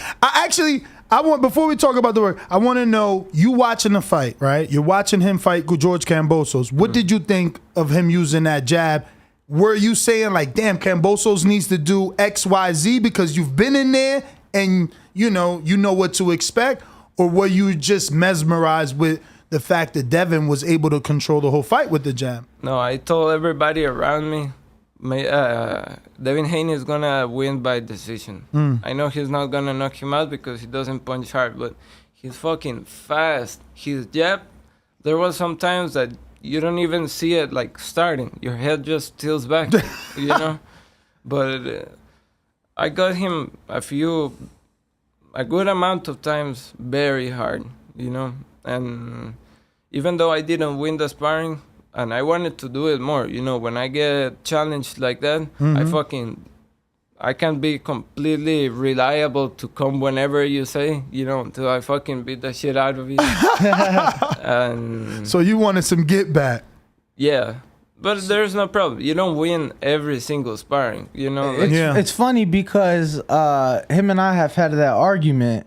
I don't look at it, or I haven't looked at sparring like, oh, I won sparring, and he's like, fuck no, you either win or you lose the sparring. And it's funny you said like, yeah, even though I didn't win the sparring. So hearing you say that, you look at it the same way, bro. And fighters do too. I'm telling you, they might tell you, nah, we go into the work on things. Yeah, your coach wants you to double jab and slip, but he don't want you to just double jab and slip the whole fight. You got to still win that fight. But you gotta see it as pretty much it's a practice fight. So you gotta see it from an actual fight angle, you know. And the way what's your opinion on headgear?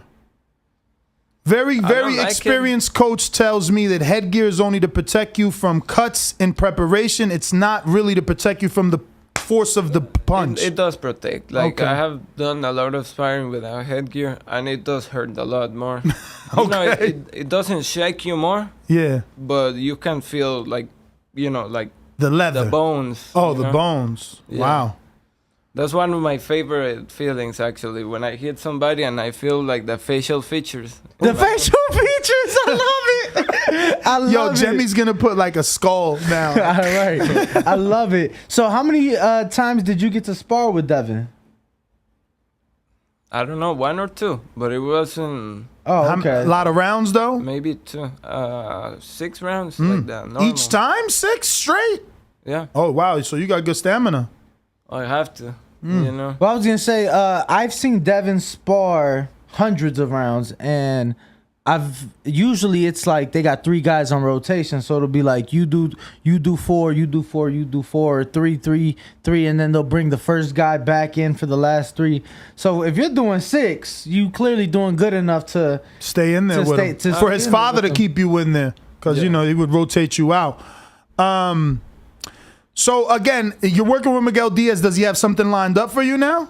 We're working on that. I'm just staying ready. Like I said, like I'm just staying in fight shape because I know something, like a fight is happening very soon. I just don't have that concrete date or anything, so I don't want to say like it's for sure because shit can happen, you know. But it's gonna be very soon. So now that you're with Miguel, where do you train out of? I give boxing classes at a different gym. So, like usually the strength and conditioning and like when we practice technique, I do it at the gym that I train at, or at the gym that I work at. Which is what? What gym is that? It's Tribe. Tribe? Yeah. Okay. So is it Tribe Boxing or is that? No, they do like a little bit of everything. Okay. Like there's a ring or no ring? There's no ring. So fitness gym. Yeah, but we get it like when we go, it's usually us by ourselves. So like complete privacy and everything. We can practice everything. And then he takes you to Top Rank for sparring. Yeah, but I can technically I can do the all the trainings at Top Rank. You know, I just have it that way, I guess. And I hear you're going there today. Yeah. Who are you supposed to spar with today? Gabriel Flores. Oh, okay. I might have to. Damn, I need a fucking haircut. I might have to show up. Yeah. Don't forget we're scheduled Friday. Yep. Wow. So for you, have you sparred with Flores before? Yeah.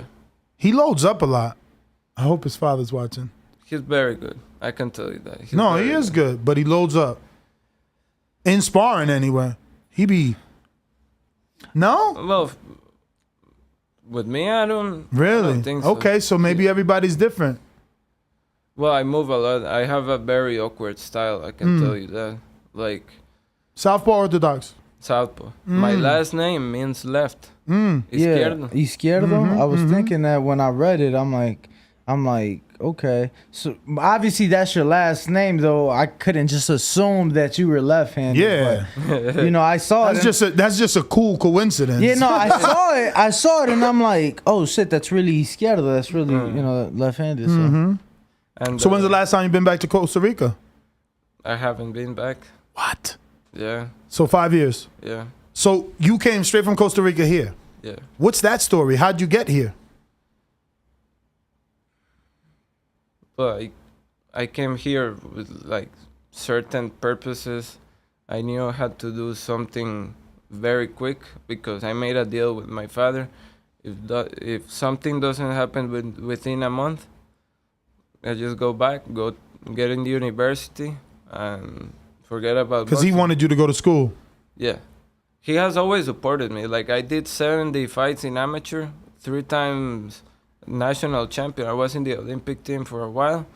And he went to every fight of mine, except the ones that were outside of the country. You know, like That's great. The Olympic trials in Brazil. You know, Wow, you got to go to Brazil. Yeah. Nice. Yeah. Look at that smile. Well, how old are you now? 27. Okay. I was 17 when I went there. Wow. Long time ago. Yeah. First time I became national champion. I was like the youngest you can be. Wow. That's an accomplishment. Definitely an accolade, man. So out of those amateur fights, what was your amateur record? I lost 10. Okay, so about 60-10. Yeah. Okay. All right. Well, somebody has a big gym out there in Costa Rica. Who is it, Ness? It's a female fighter. Oh, no. Hannah Gabriel. And Brian Valoria, right? He's Brian married to her. Vasquez, yeah, he's married to her. Yeah. They got a gym together out there. I used to spar with him too. What? He's so small. But I wasn't big, you know. I was. Nah, listen, work is work. He was a world champ. No, and I was like 18. Yeah, I was gonna say. So he probably wasn't 47. Yeah. How much were you weighing around that time? I would fight still at 47, but I would walk around like a 150. Right, because obviously you got to weigh in and whatnot. And he would be walking around even heavier than me. You know. So even back home, you were getting some good sparring and whatnot. Obviously, not the same. Oh yeah. Not the same as Within 3 Las weeks, Vegas. I sparred with Mayweather as soon as I came here. Technically, Brian Vasquez was the first one that I sparred that was a world champion, but he was just interim. You know, so I don't really count it. Okay. So my first ever full sparring, world champion was Mayweather. Floyd Mayweather. So wait, did you ever spar Gervonta? Yeah. So what was that like when you eventually did spar him? Because I know obviously when you sparred Floyd, that was you were under the impression you were gonna spar Tank. So when you finally did spar Tank, what was that like?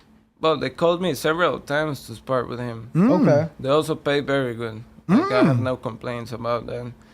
It was like... You're lucky that they paid you. So did you have him for camp or like were you in a camp with him or? I was focused on Mayweather. I was on the Mayweather camp. Like, he would take me for all the press conference tour. He took me to LA, then to New York, and we ended up going to Miami a little bit later. But Damn, you was living that life. It was fucking great. I'm sure. What was that like? I mean, if you're coming from Costa Rica, hold on. You're coming from Costa Rica. Your dad tells you got 1 month to make shit happen. And 3 weeks later, you're sparring Floyd. Now you're. That's the definition of making it happen. Now you're flying all over the country. You know, to these press conferences and stuff. Like, what was that like for you? Like. Surreal or? Yeah, like pretty much you just will never expect something like that to happen in your life. For me, Mayweather was a god, you know. In those times, Mayweather was like, you just see him on TV and you cannot even begin to imagine how crazy would it be to be in the ring. And the first time I ever sparred him, I remember having the thoughts, like, when I could see his eyes looking at me, I'm like, so this is what Pacquiao felt. You know? I love it, man. It's just incredible. It's even hard to believe for me. I mean, it's honestly historic to say that I helped Floyd prepare himself for his last professional fight. And also the highest profile in terms of money. No, absolutely. In history. No, actually, no. I'm pretty sure Pacquiao is still number one, but that's second, right? Mayweather McGregor did second. No. What you mean? Mayweather took a little bit more than 100 million for Pacquiao, and Mayweather took more than 300 million for McGregor. No, I'm talking about in terms of pay-per-view sales and stuff. Oh yeah, it was more. No, Pacquiao was more. Pacquiao was more than Mayweather McGregor. Not by, like, I want to say maybe by like 800,000. I think Mayweather Pacquiao did 4.8 and Mayweather McGregor did 4.2 million, which that's still second highest ever, you know. But obviously, in terms of the purchases you are, you know, that you speak of, that's a whole different. Yeah, world. that's a different ball game. But man, that's crazy. 3 weeks later to be sparring with Floyd. When I called my father, as soon as I was done, I'm like, well, I did this. He said, like, do you expect me to believe that shit? Like, you take pictures or something. I'm like, no. If I would even take my phone out, the bodyguards would just fucking kill me. There was one time when we were in a hotel in Miami that I was just talking, like, in video call with my father, but I was holding it like this and I was just roaming, walking around. And out of nowhere, I turn and Mayweather is right in front of me, and I have pretty much the phone pointed at him. Even though the camera was facing me, when shit like that happens, the security go crazy. But Mayweather recognized me. He got really annoyed, but he didn't say anything, and nobody beat the shit out of me, you know. But it was I freaked out, you know. Yeah, you're hilarious. No, you know, it's funny. It's funny because I got to go out with one of his fighters, and I was with the fighter, but you know, they're like, oh, we're going here, and that was like our second or third place we were going to, and Floyd was there, and I'm on my phone, and I could tell like the security like looking at me, but they saw like one of them looked. And they saw that they looked at my phone and they saw that I wasn't like doing anything. I was just texting somebody back. So they was cool. But I was like, you know, I just try to be mindful because, you know, these people, they live lives where they got to watch everything they do because eyes are always on them. And I feel that they don't get to live somewhat of a normal life. So I understand where fighters come from because now being in the industry and being around fighters, I get it. Like, sometimes you want to go out to eat with your family and nobody fuck with you. Like, you can't even walk in the park. You can't do anything. Like, where can Floyd go? Where can Floyd go by himself that nobody will bother him? Nowhere. Maybe like Dubai or Qatar or something like that. Or where people all you got to do is stand next to AJ, and no one was bothering him. Anthony Joshua. Oh, I met him after. Well, it was during sparring with Mayweather. I remember getting in clinch, and I looked like around the gym, and Anthony Joshua was right in the corner. I'm like, fuck, that's cool. Yo, and that's when he was still heavyweight champ. That was immediately after he won against Klitschko. So it was like he was beginning. his prime. He was huge. Yeah, he was blowing up. Of course. Yeah. So blowing up like you thought I would. What's that? You're in a clinch with Floyd Mayweather, right? So you guys are hugging at this. It's not hugging, but you know, you're literally in a clinch with Floyd, and then you see the unified heavyweight champion of the world, Anthony Joshua, in the corner. Like, how do you process that and still? You don't process it. You're living in Cloud nine. Yeah. Did it make you perform better? Yeah. I gotta ask though, when you finally, because obviously, you know, I showed Actually, I don't know that I did. But you have several pictures with Floyd. You did an entire camp with him. So there was that time when you were able to show your father, I'm not lying. This is truly what I'm doing. When you were able to prove to him that you were actually in camp with Floyd, what was that like? And like, what was his reaction? You know, because he gave you an ultimatum. So what was his reaction to it? You can keep doing your own stuff. You know, like he didn't have a choice but to believe me at that point. You know, it was several pictures already. Austin. Huh? No, yes, I just wanted to show this picture. One of the pictures of you and Floyd, obviously in the gym. This is somewhere else. In Miami. Oh, this is in Miami. Yeah. Damn, so you did the bike ride with him? Yeah. Damn, we bro. We were gonna go to... You got to do everything. He was gonna take me to Canada and New York because there were 2 press conferences there. Yeah, Canada and the UK, there was press conferences. That's crazy. Yeah, in London. I would have been, at the same time, that shit would have drove me crazy to be hanging with Floyd all that time, to be expecting a deal, and then all of a sudden he just disappears. No, I mean... Was it depressing? Well, it got me sad for a while, but... No dark places, though. Well, yeah. Really? We live in the dark. Yeah. You know? We just get used to it. We're molded by it. Yeah. What is it? What would you say? What would you say was the biggest takeaway for you from that Floyd, sparring? Like, what were you able to learn the most from, or what is something that you able to use to this day? What was your biggest takeaway from? The biggest thing that he added on my own. On my own way of fighting was confidence, because you know that there is no fighter is gonna be better than him, and I already did a good job with the best of the best, you know. Even though it's very relative, people say Pacquiao was better in certain aspects, you know, but in that point he has just won against Pacquiao. Mm-hmm. So like the capability of saying like, okay, pretty much anybody that I'm gonna spar or fight for the rest of my life are not gonna be as hard as him. You will have to miss like 5 punches to even land one. And I'm fast, you know, like Mayweather told me, you're faster than McGregor, but you're not faster than me. Like, and I would still... Did you bet? No. Why? I know you had to have heard, like, throughout the gym that he was going to stop him on a certain round. I knew, no, but I didn't have to hear it. I could see what he was doing in sparring, and I could see what he was But you didn't know do. the round, though. I don't know. Because, he bet Because there was rumors that he was betting on himself. Oh, yeah. So you didn't know? Why not fucking put nothing? Well, they are very quiet in that gym. You don't see them talking about business or anything like that. They're always talking just like very superficial type of stuff, very materialistic.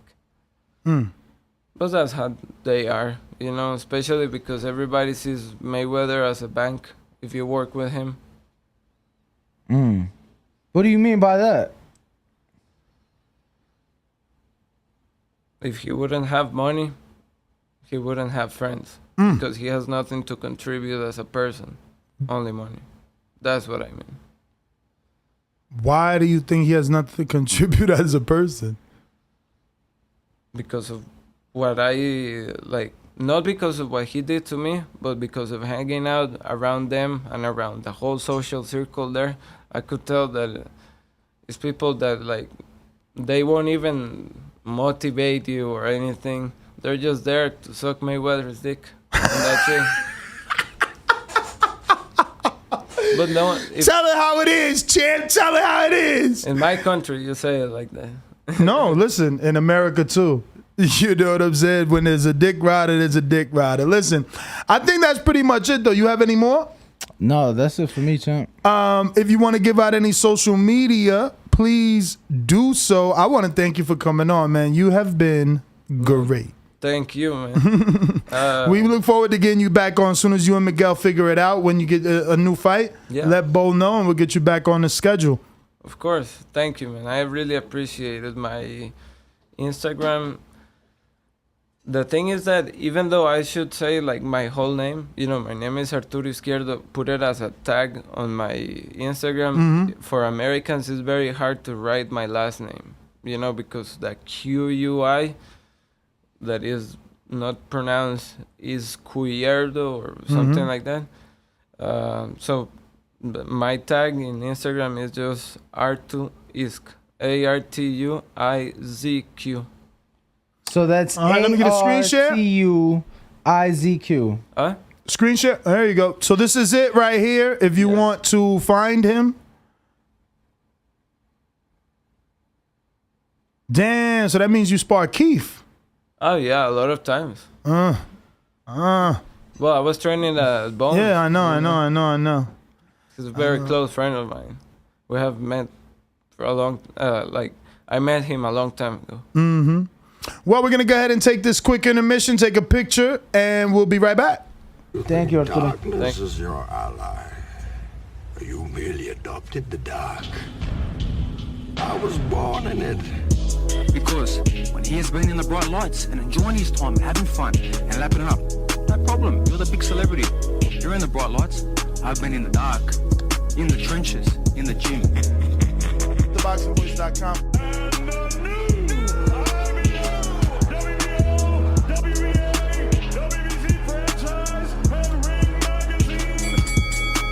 People ask me, when does camp start? Camp started as soon as I bet Teofimo Lopez. As soon as I batted him and took all his belts, camp started the next day. What a right hand from George Kambosos, and the takeover was down. He's a good villain, though. He's a good villain. Could have fought anybody. Lomachenko, Devin Haney. Unfortunately, Lomachenko's not available. Beautiful. Devin Haney, step up. Now we'll take your belt.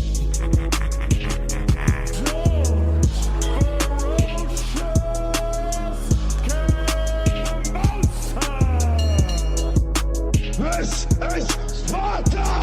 SDS Promotions. But he says he'll finish his fight as a king.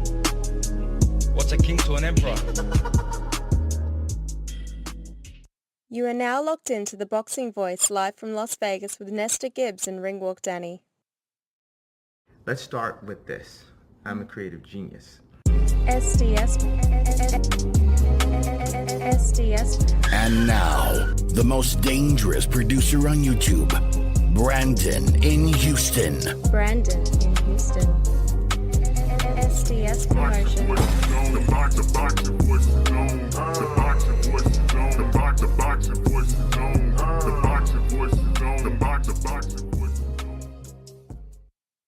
You're now locked into the king of all boxing podcasts, The Boxing Voice.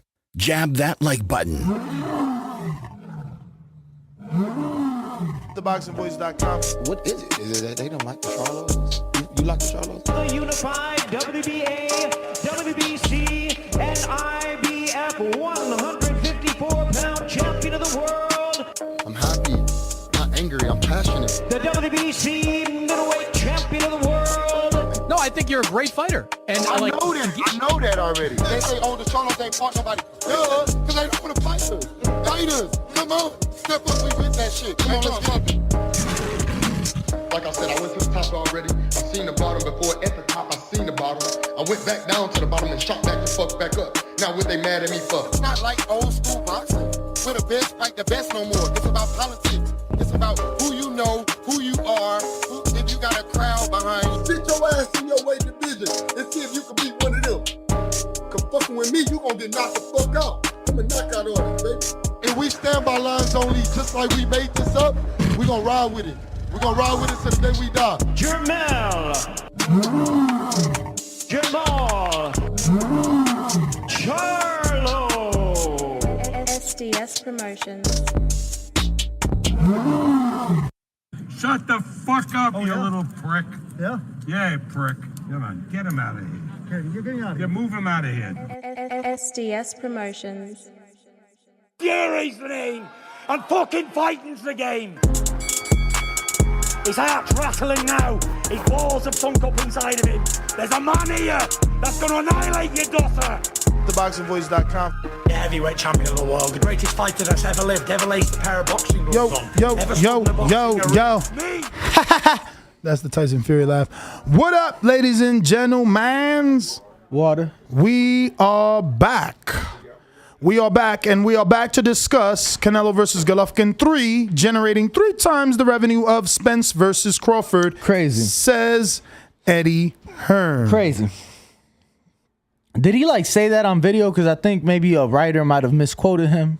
I don't think so. No. People don't misquote Eddie. His quotes cause hysteria. But we are going to open Do you want to add a third option to the poll? Yes, no, maybe so. What's the question? Canelo versus Golovkin generates 3 times the revenue of Spence versus Crawford. Come on, Ness. You know Eddie just promoting. Or Eddie's just doing his job, you know? Something like that. But we will be opening up the phone lines momentarily. You guys know, and if you don't know, the number to call in is 425-569-5241. You do have to press 1 one time. You guys can also call in via Discord. Somebody will put the link in the chat if you don't have it already. So no third option? Yeah, I said, come on, Ness. Eddie is just promoting. But that's the same as no. Well, then replace no with that. No just sound whack. Boom. Only 2 options. Bow. And the number to call in, you gave him that? 425-569-5241. Press 1 one time. One time. Voice your opinion. Voice that opinion. Right here, voice of the people hotline. We're going to go out to the phone lines in just a minute. That shit whack. I just tried to press it. I just pressed an option and it clicked the other option. But you're not supposed to be betting. Remember to rate us 5 stars on iTunes. You're not supposed to be voting, fam. Subscribe to youtube.com/ThaBoxingVoice for the latest and greatest interviews with your favorite fighters. Big Gucci Nick on Discord. What up? Any of you radio personalities think you want smoke? Call me Mr. Chimney. I want smoke. What up? I want all the smoke. You already know. Yo, everybody smash that thumbs up, man, and smash that subscribe button. Pound for pound, the best boxing podcast out there. Shout out Ringwalk Danny, Ness, the producer. Man, y'all doing a phenomenal job. That was an amazing interview, man. That guy's sparring resume is incredible. I can't believe the names he sparred. That's pretty cool. What were you saying about the main topic today, Ness? Yes, Eddie Hearn saying that Canelo versus Golovkin 3 will be 3 times bigger than Errol, Spence, and Terence Crawford. Oh, shit, dude. I don't know about that. I think that's the biggest fight to make in boxing is Spence versus Bud right there. And I got Spence winning, by the way.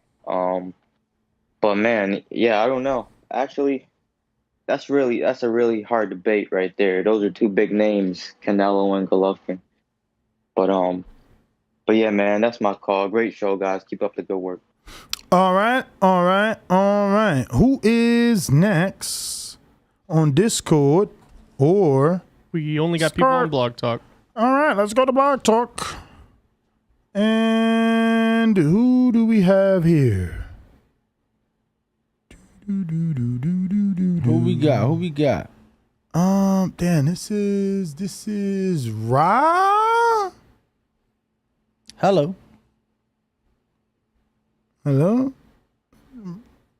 Is it the Ra or somebody? You hear me? It is Ra? No, this I'm me. What's your name, champ? What's going on? MMA. You hear me? MMA? Yeah. Okay. Yeah, I called in a few times, but listen, I want to say this right now. Like I know a lot of people are not gonna agree with Eddie Hearn. You know, he does lie a lot, but I agree with him. I think he's telling the truth this time. At the end of the day, Spence and Crawford are not pay-per-view stars. Let's keep this a buck, right? Look at Crawford. Every time they put him on pay-per-view, Top Rank, put him on pay-per-view, he shit the bed, right? He couldn't even crack 200,000, right? And now let's look at Spence, latest pay-per-view. Now, no emotions, just facts. 240K pay-per-view, his last pay-per-view, versus Ugas, who's just coming off Manny Pacquiao win, right? And it was for 3 belts. So, I mean, these guys aren't the biggest pay-per-view stars. Now, yes, GG might not be in his prime, but at the end of the day, he's still a big attraction, right? Sold out the Garden multiple times. I mean, Canelo, he fought Caleb Plant. Nobody really knew Caleb Plant. But so Golovkin's a pay-per-view star? Because last time I checked, he only did 170,000 against Danny Jacobs, which is less than what Errol did against Ugas. I'm not saying he's a pay-per-view star, but he's a big attraction. You know that he has a lot of fans. But I'm saying that would show in his pay-per-view sales though, if that was the case. True. If that was the case, that would have shown. And if that was the case, he would have been on pay-per-view. Other than that, like that was his sole pay-per-view. The other ones was Canelo. Like he never went to pay-per-view without Canelo. No, Jacobs. No, I know before, but I'm saying after. No, you're right. After Canelo, he's never gone back to pay-per-view, and before Canelo, he fought. Danny. Then listen, if you look at this, right? At the end of the day, we know if Canelo fought a random bum that night, it wouldn't have done as much pay-per-view buys. So give GG his props too. He was also a part of the pay-per-view. True. Two to tango, right? Not just one person. So listen, my whole thing with the Spencer Crawford thing is they're not big attractions. That's what I'm saying, right? Crawford didn't crack 200,000, so let's keep it a buck. I think it won't do 1 million, but I think it'll do close to that, and I just think it'll be bigger than Spencer Crawford. It's still a big fight for boxing, but it's not, nobody really knows them other than fans like us hardcore fans. Yeah, I don't really agree, bro. To me, Canelo Triple G the first time do 1.3. They do it a year later to the weekend. They do 200,000 less, right? A year later. But rematches always do less. Right, so this is gonna do less too. No, hear me. But they did 200,000 less, and when in the first fight, a lot of people thought Golovkin won, right? So they do 200,000 less. Okay, cool. Now, it's been 4 fucking years since the last time they fought each other. 5 years since the first fight. You understand? So I just don't see where that does 3 times the amount that Errol versus Bud does. You get what I'm saying? Because just like he said, Canelo wouldn't have done those numbers with somebody else because it takes 2 to tango. I think it's the same shit with Errol and Bud. It's like, that's the fight that people have been wanted. Like, Canelo has done over 1 million with both Triple G fights. I think that the Spence versus Crawford fight is a fight for both men that is going to get those numbers that we haven't seen, right? Because Canelo Khan ain't doing no 1 million shit. So, yes, he is correct to the extent it does take 2 to tango, and obviously Golovkin contributed. But what I'm saying is, when he's done it by himself, he's done less than. And since he hasn't done it at all. So for me, it's if you that big and you have that big of a fan base, why aren't you fighting on pay-per-view? Why aren't you fighting on bigger stages? You get what I'm saying? Like, that's just my opinion. Bush Doctor, talk to us. Yo, you hear me? We hear you. What up? Yo, I just want to give you guys a big shout out, big props for today, because just on the strength of, man, this is why y'all, like, the culture and the boxing community loves you guys, man, because you're doing this shit for the little guy. Like, Like, you're not dick riding no promoters or no companies with these guests, man. Like this is the viewer or the listeners want to connect emotionally with shit, and like you just hit it on point, man. So big salute to you guys, and to man, connect with those first two guests, man. I'm in NorCal. I'm no cap. I really am on the ganja farm. I'm in the fucking woods. It basically is Oregon, so I would have to travel to the Bay, travel to Sacramento, whatever, to go to amateur fights. That's like a 5-6 hour drive for me. So I can totally connect with those two up in Oregon, man. They need to, and salute if they get some boxing to University of Oregon. That's huge, man. I got kids now, and when my kids are in the college age or whatever, I would love for that to be a real program. But basically, you got to get out of Oregon to you got to move to Vegas, you got to move to SoCal or something. But shout out to you guys putting them boys on the show and giving them the shine, man, because that's what they need. So salute. All right, brother. Well, thank you, man, for the kind words, man. We just love doing what we do, and we're glad that you guys appreciate it and continue to use us for your morning commutes, your exercises, your walks, all that greatness. What you got for us? We got Jay Gutta on Discord. Gutta.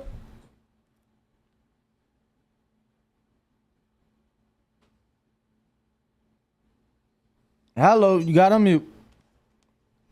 Gutta. If you're, yes, sir. Oh, fuck, I can't hear. We hear you. So you said Canelo and Triple G couldn't do better than Errol? Eddie Hearn, Matchroom CEO, says it generates 3 times the revenue of Spence Crawford. Canelo makes more, he says 3 times more money. Or the money, he says the fight brings in 3 times more money than Spence versus Crawford. Well, he used the revenue, so it's overall, no? PBC is saying that for Errol and Bud. Eddie's that mouthpiece, and the way Canelo moving, he might just choke Triple G out at one of these face-offs. Mm-hmm. And I don't see Bud doing that shit. So it might, because the casuals like that shit. And I don't think Bud's going to do that. And then we don't have no Eddie Hearn and no PBC saying that Bud and Spence is going to do better than Canelo and Triple G. Whoa. So yeah, I think it might, but Earl's been getting better on the mic. He might piss Crawford off. I hope something like that happens. I'm with you. And maybe they might use Mayweather as the promotion. I hope that happens. I'm with that too. Yeah. So, all right. Well, thank you for calling in, champ. Those are some good suggestions. You know, it's not like we haven't talked about Mayweather wanting to link up with Crawford and promote him, and also going as far as saying that, you know, he could help get him this fight. But we got the great one. What up? What's his name, Danny? Omar. Omar. What's going on, Ness? What's going on, Danny? Oscar, what up? I mean, I'm fucking with you. What's up, bro? Don't do that to me, Danny, man. You've been doing so well these last couple weeks. I'm fucking with you, bro. How are you? Yeah, I'm good, bro. I hope you're well. But look, for me, I saw Eddie's interview with Michelle, and there he said that when he first said the fight was 10 times bigger, obviously he was just exaggerating because he's a promoter and that's what he does. But he said he believes it's actually 5 times bigger. But for me, I mean, I'd probably say it's around maybe 2 times bigger. And the only reason why I say that is Canelo's only fighting twice this year. So the hype is going to be big for what's going to be his last fight of the year. Not just that, but this is the first time that he has fought on Mexican independence in a long time. Since Golovkin too. He has not fought on Mexican Independence Day weekend since Golovkin too. Oh, so see, that's what I'm saying. So it's a homecoming. They're going to come out for. Yeah, I mean, exactly. Yeah, I mean, it's just that traditional Mexican Independence Day weekend, Danny's birthday weekend. You know, Floyd had the dates, Oscar had the dates. Canelo once had the dates. He just hasn't used them for years. Been 4 years. Yeah, but listen, and you got to understand, like, it's the casuals really that are going to bring in, the big revenue. And when it comes to Canelo fighting Triple G, I think, in the same way you ain't been to the gym in a while, but when you go back, you might have that muscle memory. It's the same way people's like boxing muscle memory is going to kick in, especially with casuals when they see Canelo's fighting Triple G, because they're going to remember the controversy and. With the way the fights are promoted these days, people, Triple G's age is not going to be remembered. But listen, I'd love Spence and Crawford to blow Canelo Triple G out the water, but I can't see it, man. Someone else said that, Spence has done consistent, great pay-per-view numbers. Crawford's not done, he's been up. He's not done as well as he should have done. But yeah, I mean, that's my call. Alrighty then. Appreciate it, Omar. Who we got, Mr. CYP. What up? What up? What up? Good. Yeah, man, let me cut to the chase. Now, I do believe that, yes, Triple G, Canelo may do a bigger revenue. I do believe that. But we have to acknowledge the fact that it's not because of Triple G. It's because of Canelo. Triple G is not a bigger star than Errol, but he is a bigger star than Bud. Let's just be real here. Some people in the chat were debating that. I don't know why you would even try that. Triple G's fights versus Derevyanchenko, people saw Charlo fight Derevyanchenko than Triple G. People didn't really watch Rayola. Let's just be real. Triple G is not a star like that anymore, as in socially, but he is still a boxing star. Big difference. Canelo is the guy. Let's cut the bullshit. They're going to do more revenue simply because Canelo carries a fan base that just likes to see him fight, so it's an event to them. But boxing fans who like boxing, they are going to put their money first on that Crawford fight. They are not going to miss that Crawford fight. I can promise you that 300,000+ of the real hardcore boxing fans, that's what I've based it off of. About 300,000 of us are real hardcore boxing fans. They will do over 300,000 because all hardcores will want to see Crawford versus Spence. And lastly, people keep saying the 40-year-old shit is not going to matter. I'll be around on all the forums because you know me, I like to nitpick and find out people's temperature. Everywhere I go, the first thing they talk about is 40 years old. Everybody says, yeah, he's 40 now. He's 40, but he's 40, but he's 40. Everybody says that. Even some Mexicans are saying, but Triple G's 40. So all y'all think that don't matter, do what I do. Go check around and see if they don't mention that shit. Well, yeah. Alrighty then. It looks like we got Mr. Long Beach himself. Long Beach in the house.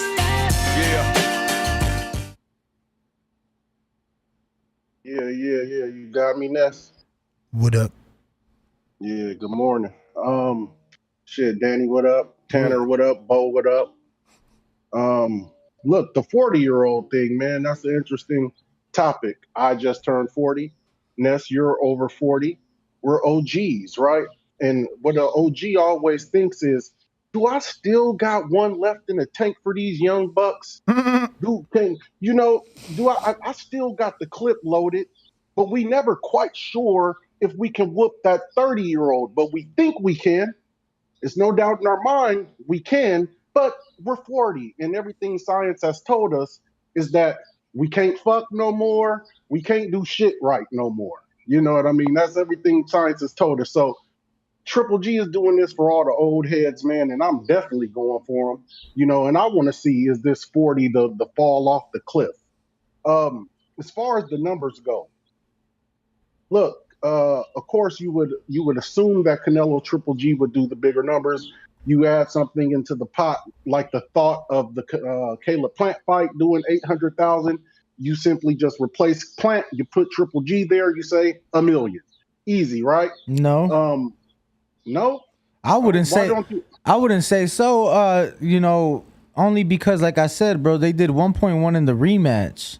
So, and that was 4 years ago. So it's like they lost 200,000 from the first one. Cool. Rematches are never expected to do more than the first time. Okay. But if you lost 200,000 on the first one and that was only a year apart, how much is you going to lose on the third one? And it's been 4 fucking years.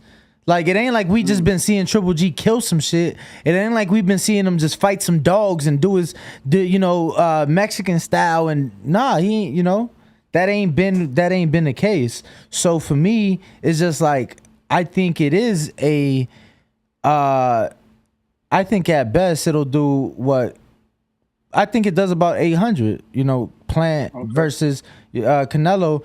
I think that Eddie saying 3 times, like I said, to me, Errol. That's an exaggeration. Yeah, Errol Bud. I do believe it'll generate more, but not even maybe twice as much. Definitely not no 3, 4, 5 times as much.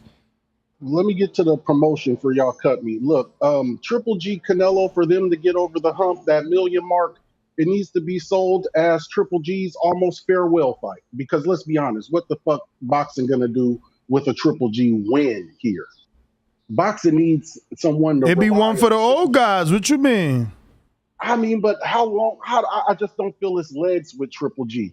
Also, you got Canelo's redemption. Canelo's doing a great thing in the early press conferences, coming out here mad, acting like he got something to prove, so that's good energy. But for Bud and Spence, this is really important. Of course, they're going to... Come on. Yeah, you should have gave him some time, champ. That was nice. The time y'all see me in Rays is when I turn into the Bronze Mama.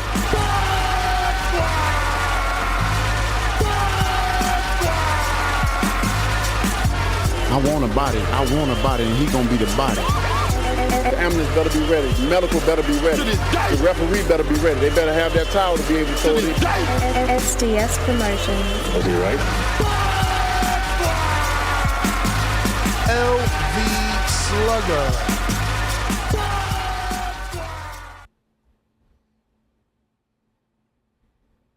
LV, did you unmute him? LV. 1 time.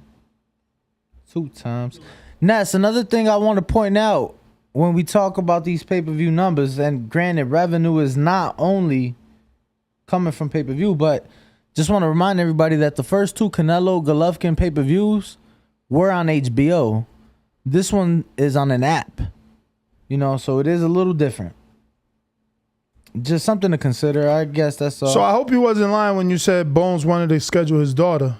No, he told me that. Okay, so I just texted him. Yeah, he told me that. Because we don't have an untitled guest. Well, I mean, we have Sartain. Okay. No, but it wouldn't be for today. She lives in California, but... Oh, okay. But he's going to be around like a little after 5 because he's in Studio B till 5. Okay. Yep. So you confirmed that. I'm just waiting on I'm waiting on it, but when I last talked to him, he was good. He just told me to remind him this morning, so I already did. All right, beautiful. Beautiful. Who we got next? Next. We have LV Slugger back. We can go back to him. LV. TBV. What up? I hear me. Yes, sir. What up? Yeah, man. I think Eddie just doing his job, Triple G, we seen this. You using a Bluetooth, man? We seen him fight. Nah. Okay. How it sound? We gonna make the best of it. Yeah. Yeah, nah. But like I said, man, we seen this show before. You know what I'm saying? And they get in the ring, they do give us a good performance. They 2 times they've been in there before, both like both. Like I said, we seen it. You know what I'm saying? Even before they got in the ring with each other, they both had questionable wins. With Canelo with the Lord. And Triple G with Danny Jacobs. Some people even say Danny may have won. You know what I'm saying? But with you need to stop hanging around those people. They have no questionable. Yeah, man. Yeah, they ain't no questionable wins on their resume. Won all they wins coming in convincing fashion. So other than getting in the ring with each other, I feel like no other way to go. So I feel like, man, this is the biggest fight in boxing, man. I think it's gonna bring big numbers. This is the type of fight that's going to bring the casuals in. It's going to put a lot more eyes in boxing. So I'm not sure. How do you... I can't do it. Please hang up on him. Brings them on money. My man sounds like fucking Optimus Prime, bro. What is wrong with y'all? Get your shit together with the service, please. Roll Tide, what up? Yo, TBV, you hear me? Mm-hmm. Yo, Ringwald Ness, what's good? What's good? TBV, smash the like button. It's free. Do something. It's the age-old issue, man, with fighting and boxing and promotion and marketing, and you find out that the casual fight is Triple G and Canelo. Triple G don't have the momentum. Canelo don't have the momentum, but for some reason, they're still going to do better than the most anticipated fight for the last 2 years in Errol and Spence. And that's just the casual. Errol and Spence the same person, but we get you. I mean, yeah, Errol and Bud. It's just the casuals. Just they're going to overpower it. The Latino market is going to overpower it. We all know Triple G might get stopped this time go around. He might get stopped. He almost 40. So you go be old overnight, especially against a peak Canelo. Canelo is at his peak performance right now, so he might stop Triple G, and you need to stay at 168. Clean up 168 after this win. Stay away from Bivol. It might do 500,000, like Dana mentioned. It's on the app, so you got to take that into consideration. It's not on HBO. No. I was saying I expect Crawford Spence to do 5 at least, and I was saying that I expect Canelo and Triple G to do similar numbers to what he did against Caleb. Exactly. Yeah. That's right. Bro, it's just for me, I just know, like, my family, some of these people don't even know when Canelo's fighting. They just assume he's fighting on Mexican holidays, but they don't even know because the shit is on the app. Exactly. So, yeah, man, we're going to see Canelo finish this trilogy, get it out of the way, hurry up, and stay at 168. That's what we need to be lobbying for, man. Stay at 168, clean up David Benavidez, get Andrade. The zone strategically kept Triple G out of risk. And he still lost to Dervinchenko. But, hey, glad to see a plan come together. Cut it.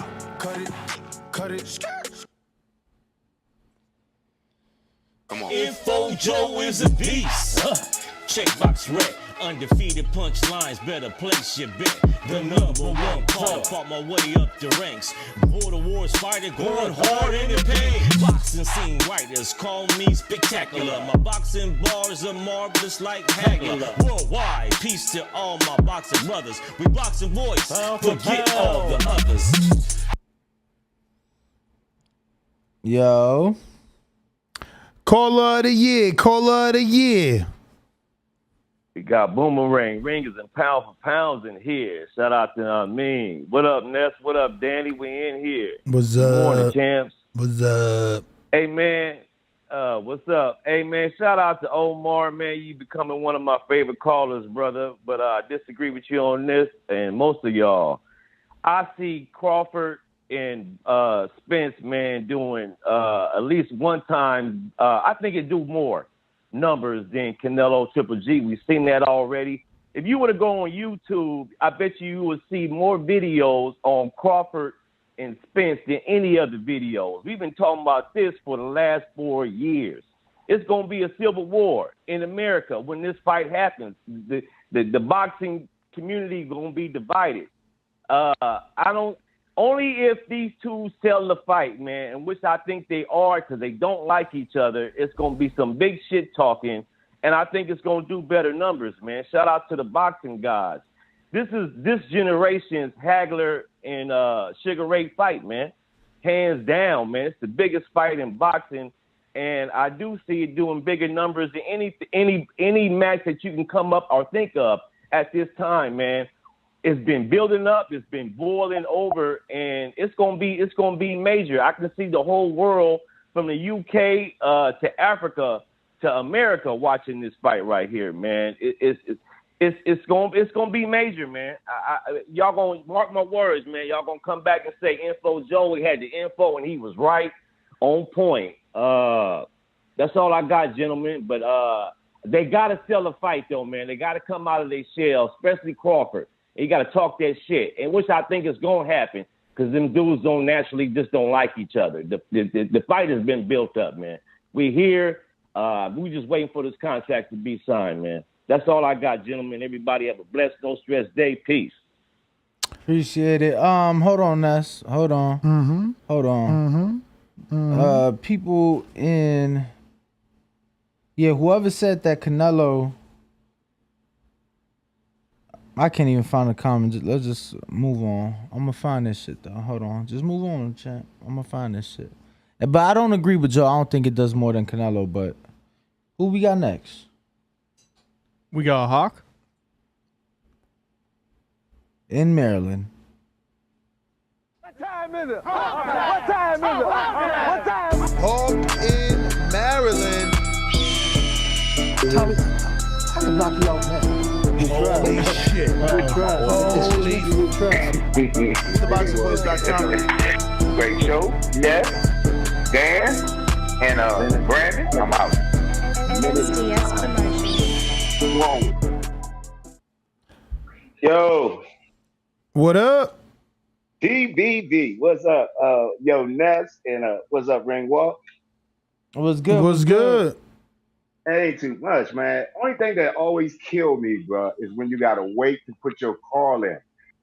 Info Joe called in and spit the goddamn same words I was about to tell y'all as soon as I called in. I'm an old dude, so that's the way I'm looking at it. I remember when Sugar Ray Leonard finally signed the fight Hager. There wasn't no internet and all that. That word, boom, went across the world so fast, man. I'm telling you, Crawford, Spence, when they sign, it's going to be bigger. They're going to sell more. It's going to be sold in more countries. I'm telling you, bro, Crawford and Spence both had their biggest wins coming out of the UK. Crawford got his championship first out there in the UK, took that title from that boy out there. And Spence went out there and did it. So the UK going to be buzzing. All of the sports. Spence is so tied into football and sports, and Crawford is tied into sports. All of the sports are going to be, the sports stars are going to be telling each other. As soon as the contract is signed, I'm telling you, they're going to outsell them two guys, man. I think Crawford and Spence is going to outsell them, man. Triple G and Canelo are coming. It's like that Pacquiao and who that guy he fought 4 times and then he finally knocked Pacquiao out. I mean, that was big. Because Marquez. Yeah, that was big because it was the rival of it and everything. There's something like this one. But Triple G don't have a base like that. Triple G don't have a real fan base like that. It's going to be mostly Canelo pulling that fight.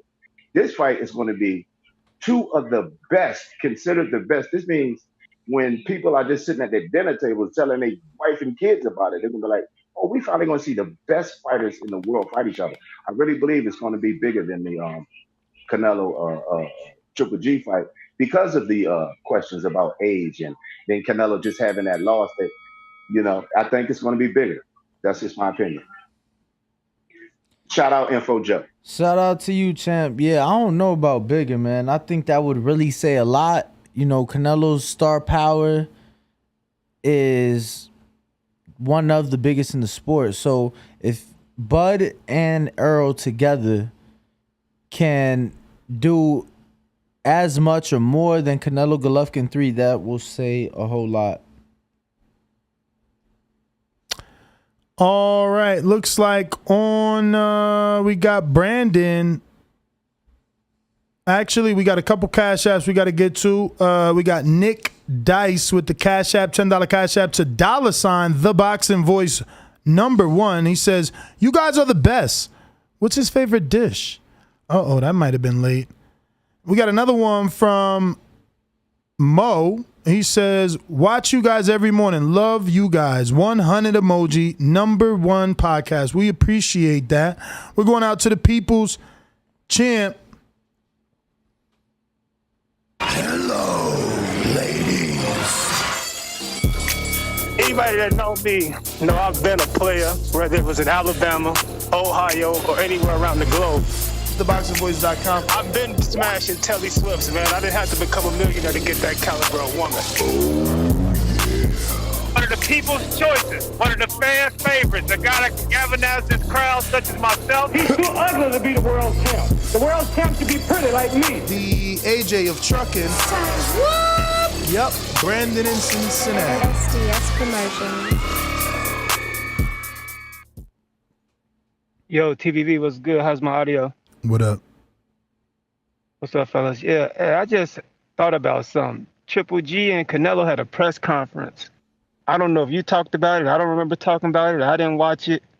Not too many people I know bothered to look at it or gave a fuck about it. So if the press conference ain't really catching nobody's attention, let's just be real. How big is this fight? Because you already know when Bud and Errol press conference come, next you're going to want to do a review show on the shit.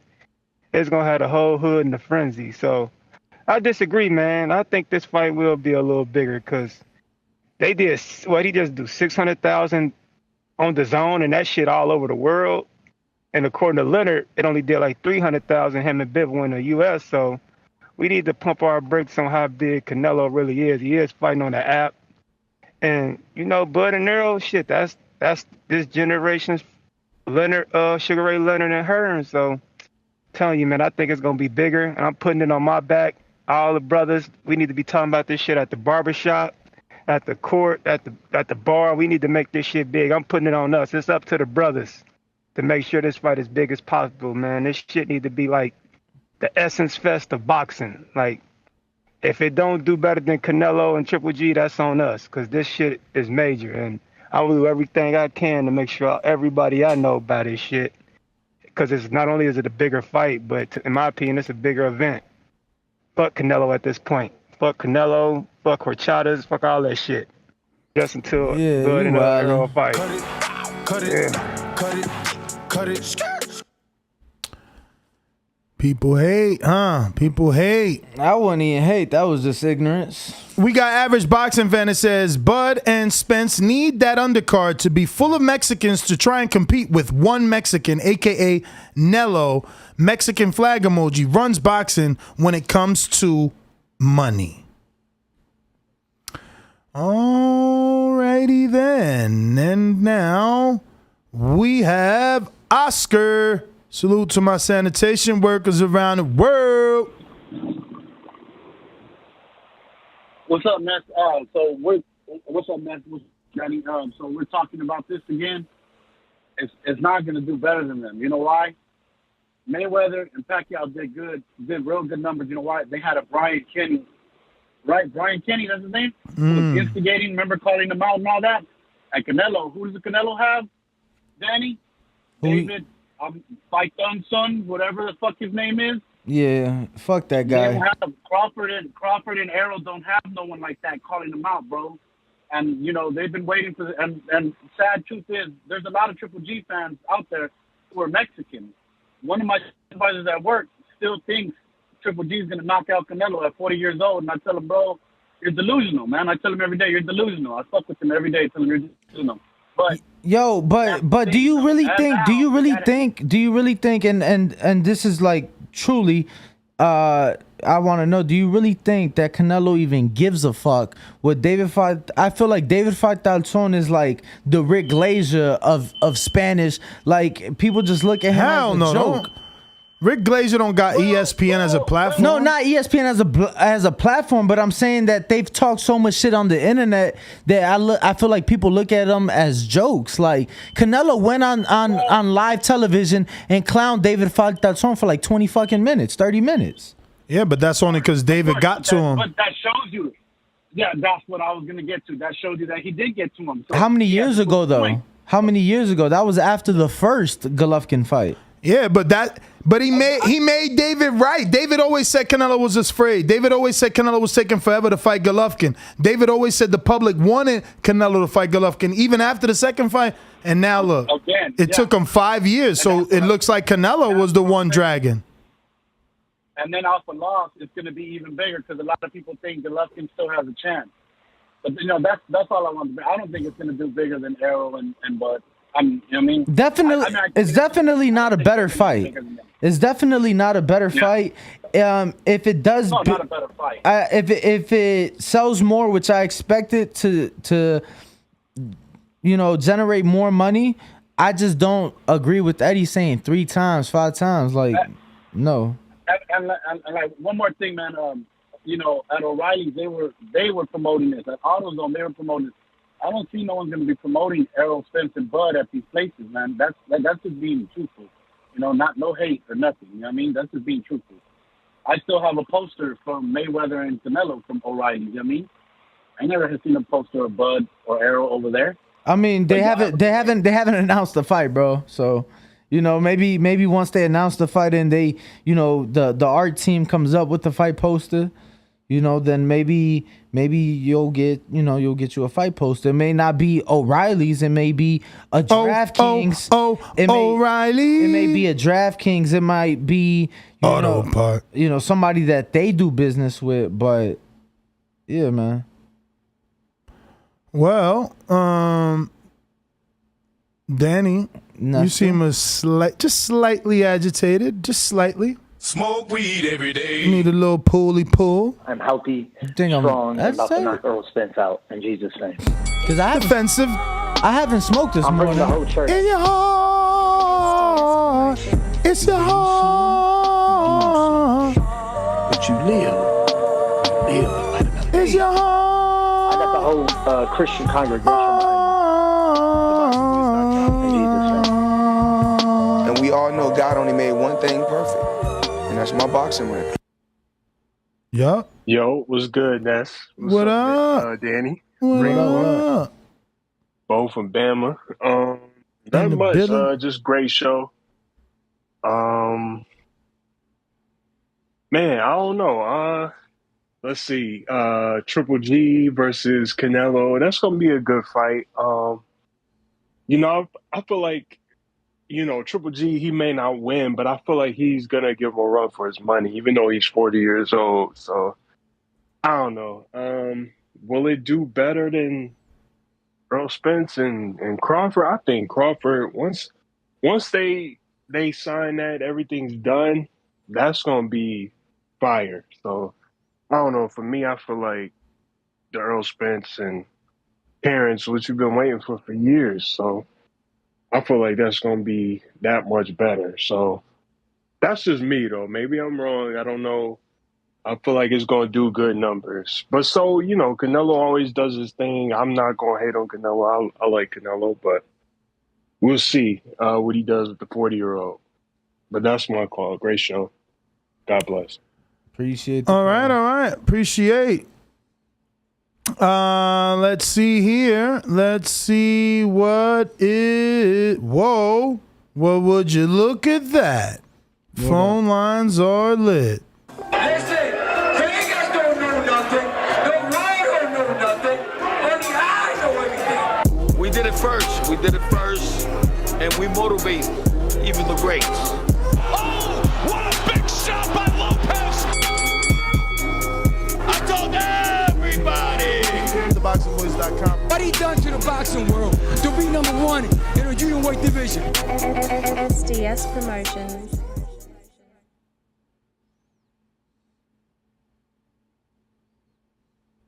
Hello. Yo, what's going on, fellas? What up? I believe that believe it or not, the Crawford Spence fight is really going to sell a lot more than what people are thinking. I got people in all my drug dealing friends that don't even watch boxing like that. They're talking about Crawford versus Spence, and I believe once this fight is announced and it starts getting the promotion that it should have, I actually believe that Crawford Spence is going to do more numbers than Triple G and Canelo. However, Triple G and Canelo is going to be more intriguing than I would have anticipated prior, because Canelo's coming off with a loss. But I think Crawford versus Spence is going to do about 800,000. That's my prediction on that, as far as numbers go. That's what I think is going to happen, man. I hope that fight happens.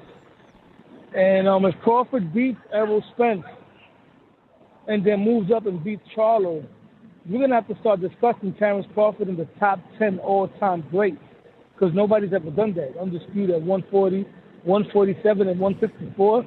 We're talking about somebody being discussed with guys like Sugar Ray Leonard, Roberto Duran, and Floyd Mayweather if Terence Crawford pulls this off. If Errol Spence pulls this off, he's definitely number one pound for pound, because he'll be undisputed in the best division in boxing and beating champion after champion after champion instead of just beating some guy that got all the belts that took it off luck. You know what I'm saying? So it's a very intriguing fight coming up, man. Whoever wins this fight is number one pound for pound. Because right now I got Errol at number 4. That's my call. All right. Appreciate the Next up, looking like Lids Low, Decatur, Georgia. What up? Get your ass in the ring and swing, man. BoxingVoice.com. Hey, Daddy. Boxing thinking man's game. This is Golovkin. Skill. Up here. You got to be out think a motherfucker. That's what we're playing. Lids Low, I'm going to get right to you. My bad. My man Nick Dice with the $10 cash app. Counter punch. What up, Nick? My bad. Left you there. Hey, what's up, man? Good morning to you guys. Hey, Ring Walk and Ness, y'all do the best work over here, video editing. That's why I sent you that cash app, because about to start a channel, do some food videos. So okay. I want to see what the What you boxes cooking? Give me like oh man, it's whatever, man. So far I've done 10 videos, but I just ain't posted them on the YouTube. Learning all the back ends on the social media, how to use the OBS software. We'll probably talk offline about For that. sure. But to this morning's thing, Eddie's supposed to promote. So I think Canelo and Golovkin, they cool. But I think the most important fight in boxing is definitely Spence and Crawford. It's going to set the tone for the next 10 years, I think, of what could come next. But, yeah, also when I sent you that cash app, there's you probably got a spam profile. There's the same one. It says The Boxing Voice. But instead of the letter I, it's a letter J. So just to let you know, somebody trying to take your cash, bro. You gotta keep that shit in. Hey, but God bless you guys. Have a good morning. I'm about to get back to this video editing. I'll hit you on the Instagram offline. Maybe y'all could let me know what to do. For sure, man. Anytime, brother. Appreciate the call, champ. Yo, okay, that's sad that someone would do that, like a fake cash app to steal. Like, that's beyond trolling. That's not necessity either. That's like stealing trolling, But Lids, what up? Lids, Hey, what's happening, TBV? what it do? Man, everything, Coach. Danny, what's shaking with you, man? Shit. What's cracking, man? Everything kosher, bro. Shout out to Bo. I don't be seeing Bo, and I be forgetting him sometimes. He don't be in the picture, but shout out to Bo. This how I feel about it. I think, well, obviously Spence and Crawford the better opposition and shit. I mean, I'm sorry, the better fight to me. I think between Canelo losing, you know how some of these fans are, they'll jump off a bandwagon quick, and then what? Canelo, not really fighting on his Mexican day might be a little help for us. But I say this is what we do to put a little twist on that. Go ahead and throw Ennis on the undercard. You understand? So everybody get to see the big hype about Ennis is the ones who didn't see so far. You know what I'm saying? And just build it up a little bit more. I think that'll be cool. But I think Bud and them should sell more than Triple G and Canelo. But that's my call, man. Shout out to everybody. Remember, let's keep boxing up. Go for who you go for. You know what I mean? I'm out there count, man. You left the camp. We got some other callers here. Who this? New callers, I think so. Or old. Hasn't called in a while. Definitely brand new in Philly. Who's this? 610. Talk to us. Yo, what up? 90 seconds. Can y'all hear me? We hear you. It's the kid KG. That's we actually talked like a week ago. What up, Danny? What up, Hope y'all doing KG? good today. Chilling.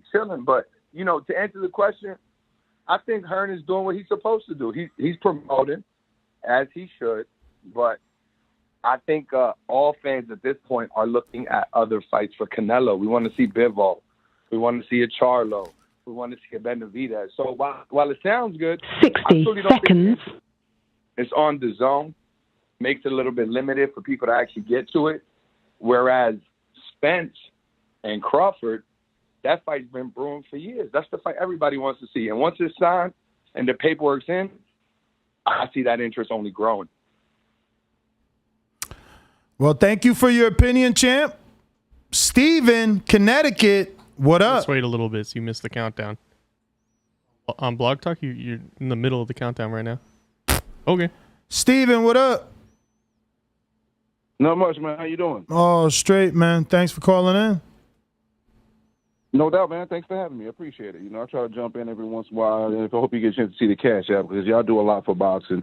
There's only a few people that really do it for boxing, and I hope you guys seconds. do that. So, in regards to this Canelo, Triple G, and Spence Crawford, on the surface, the Canelo and Triple G would be a bigger fight monetarily. But like one of the callers said before, because, Canelo lost, Triple G being 40, those things are probably going to drive down the numbers for the fight because there's not as much anticipating. Some people are like, okay, it's a third fight. Maybe if this happened 3 years ago, I think the hype would have been even more. And it's really going to be imperative for the people who are, putting the Bud and Spence fight together. They do a great job promoting. So it's going to be, it's going to be something we're going to have to look and see if the numbers end up being bigger because Bud and Spence individually don't do Canelo numbers. Canelo runs boxing when it comes to the numbers. But I think them two together might be the perfect storm. It may be, but we'll get a chance to see. So, Champ, you said you sent the Cash App. Yeah, you'll see it in a little bit. You might have some other ones to look at first. What's your name? People on the channel. The unbiased fan S. Brimley. And was it a Cash App or a Super Chat? I know a Super Chat. I'm sorry, it's a Super Chat. Because I'm like, no, not now that we got a dude out here copying our cash. I got to make sure, but I do see it. Thank you. Oh, yeah, I saw that. That's kind of crazy. They trying to steal. Yeah. Fucked up, man. So thank you. We got Bougie and Broward that says, call Bernie for Bud and Spence update, please. $1.99 Super Chat. Then we got, obviously, who we just got off the phone with, Unbiased Fan, says, because y'all put lots of effort in covering boxing, I'll be on the line soon.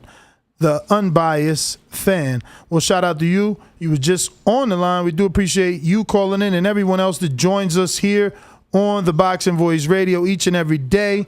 You can join us at the number 1-425-569-5241. Press 1 time. Voice your opinion right here. Voice of the People hotline. Big, little, small. We interviewing them all. And it looks like we got another new number calling in the 918. Who this? This Jordan from Tulsa. How y'all doing, boys? Jordan, what's up? Nothing much. Hey, man, I found y'all show on YouTube about 2 weeks ago.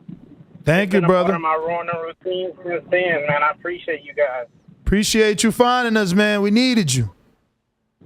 Yeah, no, hey, I'm about to join, and if y'all don't find an intern in a few months, I'm coming down. Let's do it. Hey, but about today's topic, I feel like with the right promotional strategy, Spence Crawford can be bigger, but I feel like naturally, if they half-ass do it, then Canelo and Triple G can put up better numbers. I'm with that. Y'all, I mean, I just think if you guys have brought up going to a few cities, I feel like if they can get more people involved that aren't a part of the hype, because Canelo has a built-in fan base, man, and that's how I feel about it, man. I appreciate you guys, and that's my call. Appreciate you, man. Thank you once again for not only calling in, but for the continued support. Truly appreciate that. And I'm going through the list, checking it twice. Looks like we got the everybody. We out. Nest GTO, Instagram, and Twitter. Catch us on the next one. You already know. Bring back Danny. LV Slugger with the counterpunch coming in last minute. Is he on there or not? There he goes. LV. What up? TBV. Y'all hear me? We hear you. We hear you. Yeah, like I said before, man, going to that big fight with Canelo and Triple G, they had questionable wins on their resume. People had, them dudes losing some of them fights, even though, the judges had them winning. With Spence and Bud, both, all they fights won in convincing fashion. And you know what I'm saying? Both got their O. They both fighting for their O. Man, I feel like whoever come on top of this fight gonna have their claim at the number one fight on the planet, number one pound for pound. You know, Canelo Triple G is not gonna be whoever wins number one pound for pound. I feel like whoever come on top of that Bud Spence got their claim at number one on the planet. And like a lot of callers been saying, you know, that Triple G, Canelo gonna be on the app. You know what I'm saying? They're gonna have a chance during college football season, Sunday football, NFL to promote that Bud Spence fight. So I definitely think it's the biggest fight in boxing. It's gonna bring a lot of casual fans in. We need this to help the young crop of lightweights that's coming up. I feel like this the type of fight to bring a lot of fans in the sport. But yeah, that's all I really had to say, man. That's my call. Appreciate it. All right. Hulk, Counterpunch. Hulk in Maryland on Discord, Counterpunch. Uh-oh. Where you at, Hulk? You got him. Hulk. What up, man? Hello? Yeah. What up? All right, my bad. I'm driving, man. I'm trying to break that stuff. Yeah, no, I just had something to say, man. The caller, they called in or messaged in saying that the Mexicans buy all the fights. No, that's not true. The Mexicans spend money on their particular one fighter that they like, and that's how it's always been. It was Chavez. Now it's Canelo. Canelo can outsell Spence or Crawford or whoever. Outside of Canelo, what other Mexican can sell pay-per-view right now? Which other Mexican you can name right now can outsell Spence in a pay-per-view? Name one other than Canelo. Name one that can outsell. Navarrete.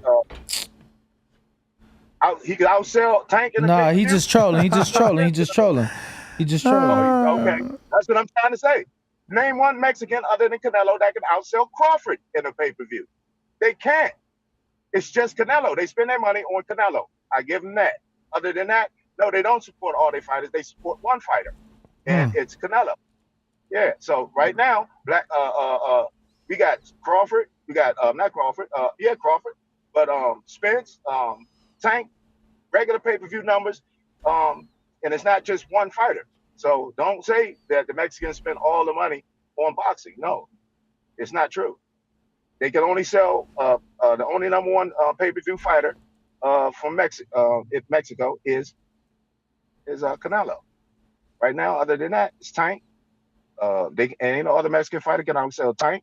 Ain't no one that can outsell Spence, Crawford. None of them right now. So that's just totally false.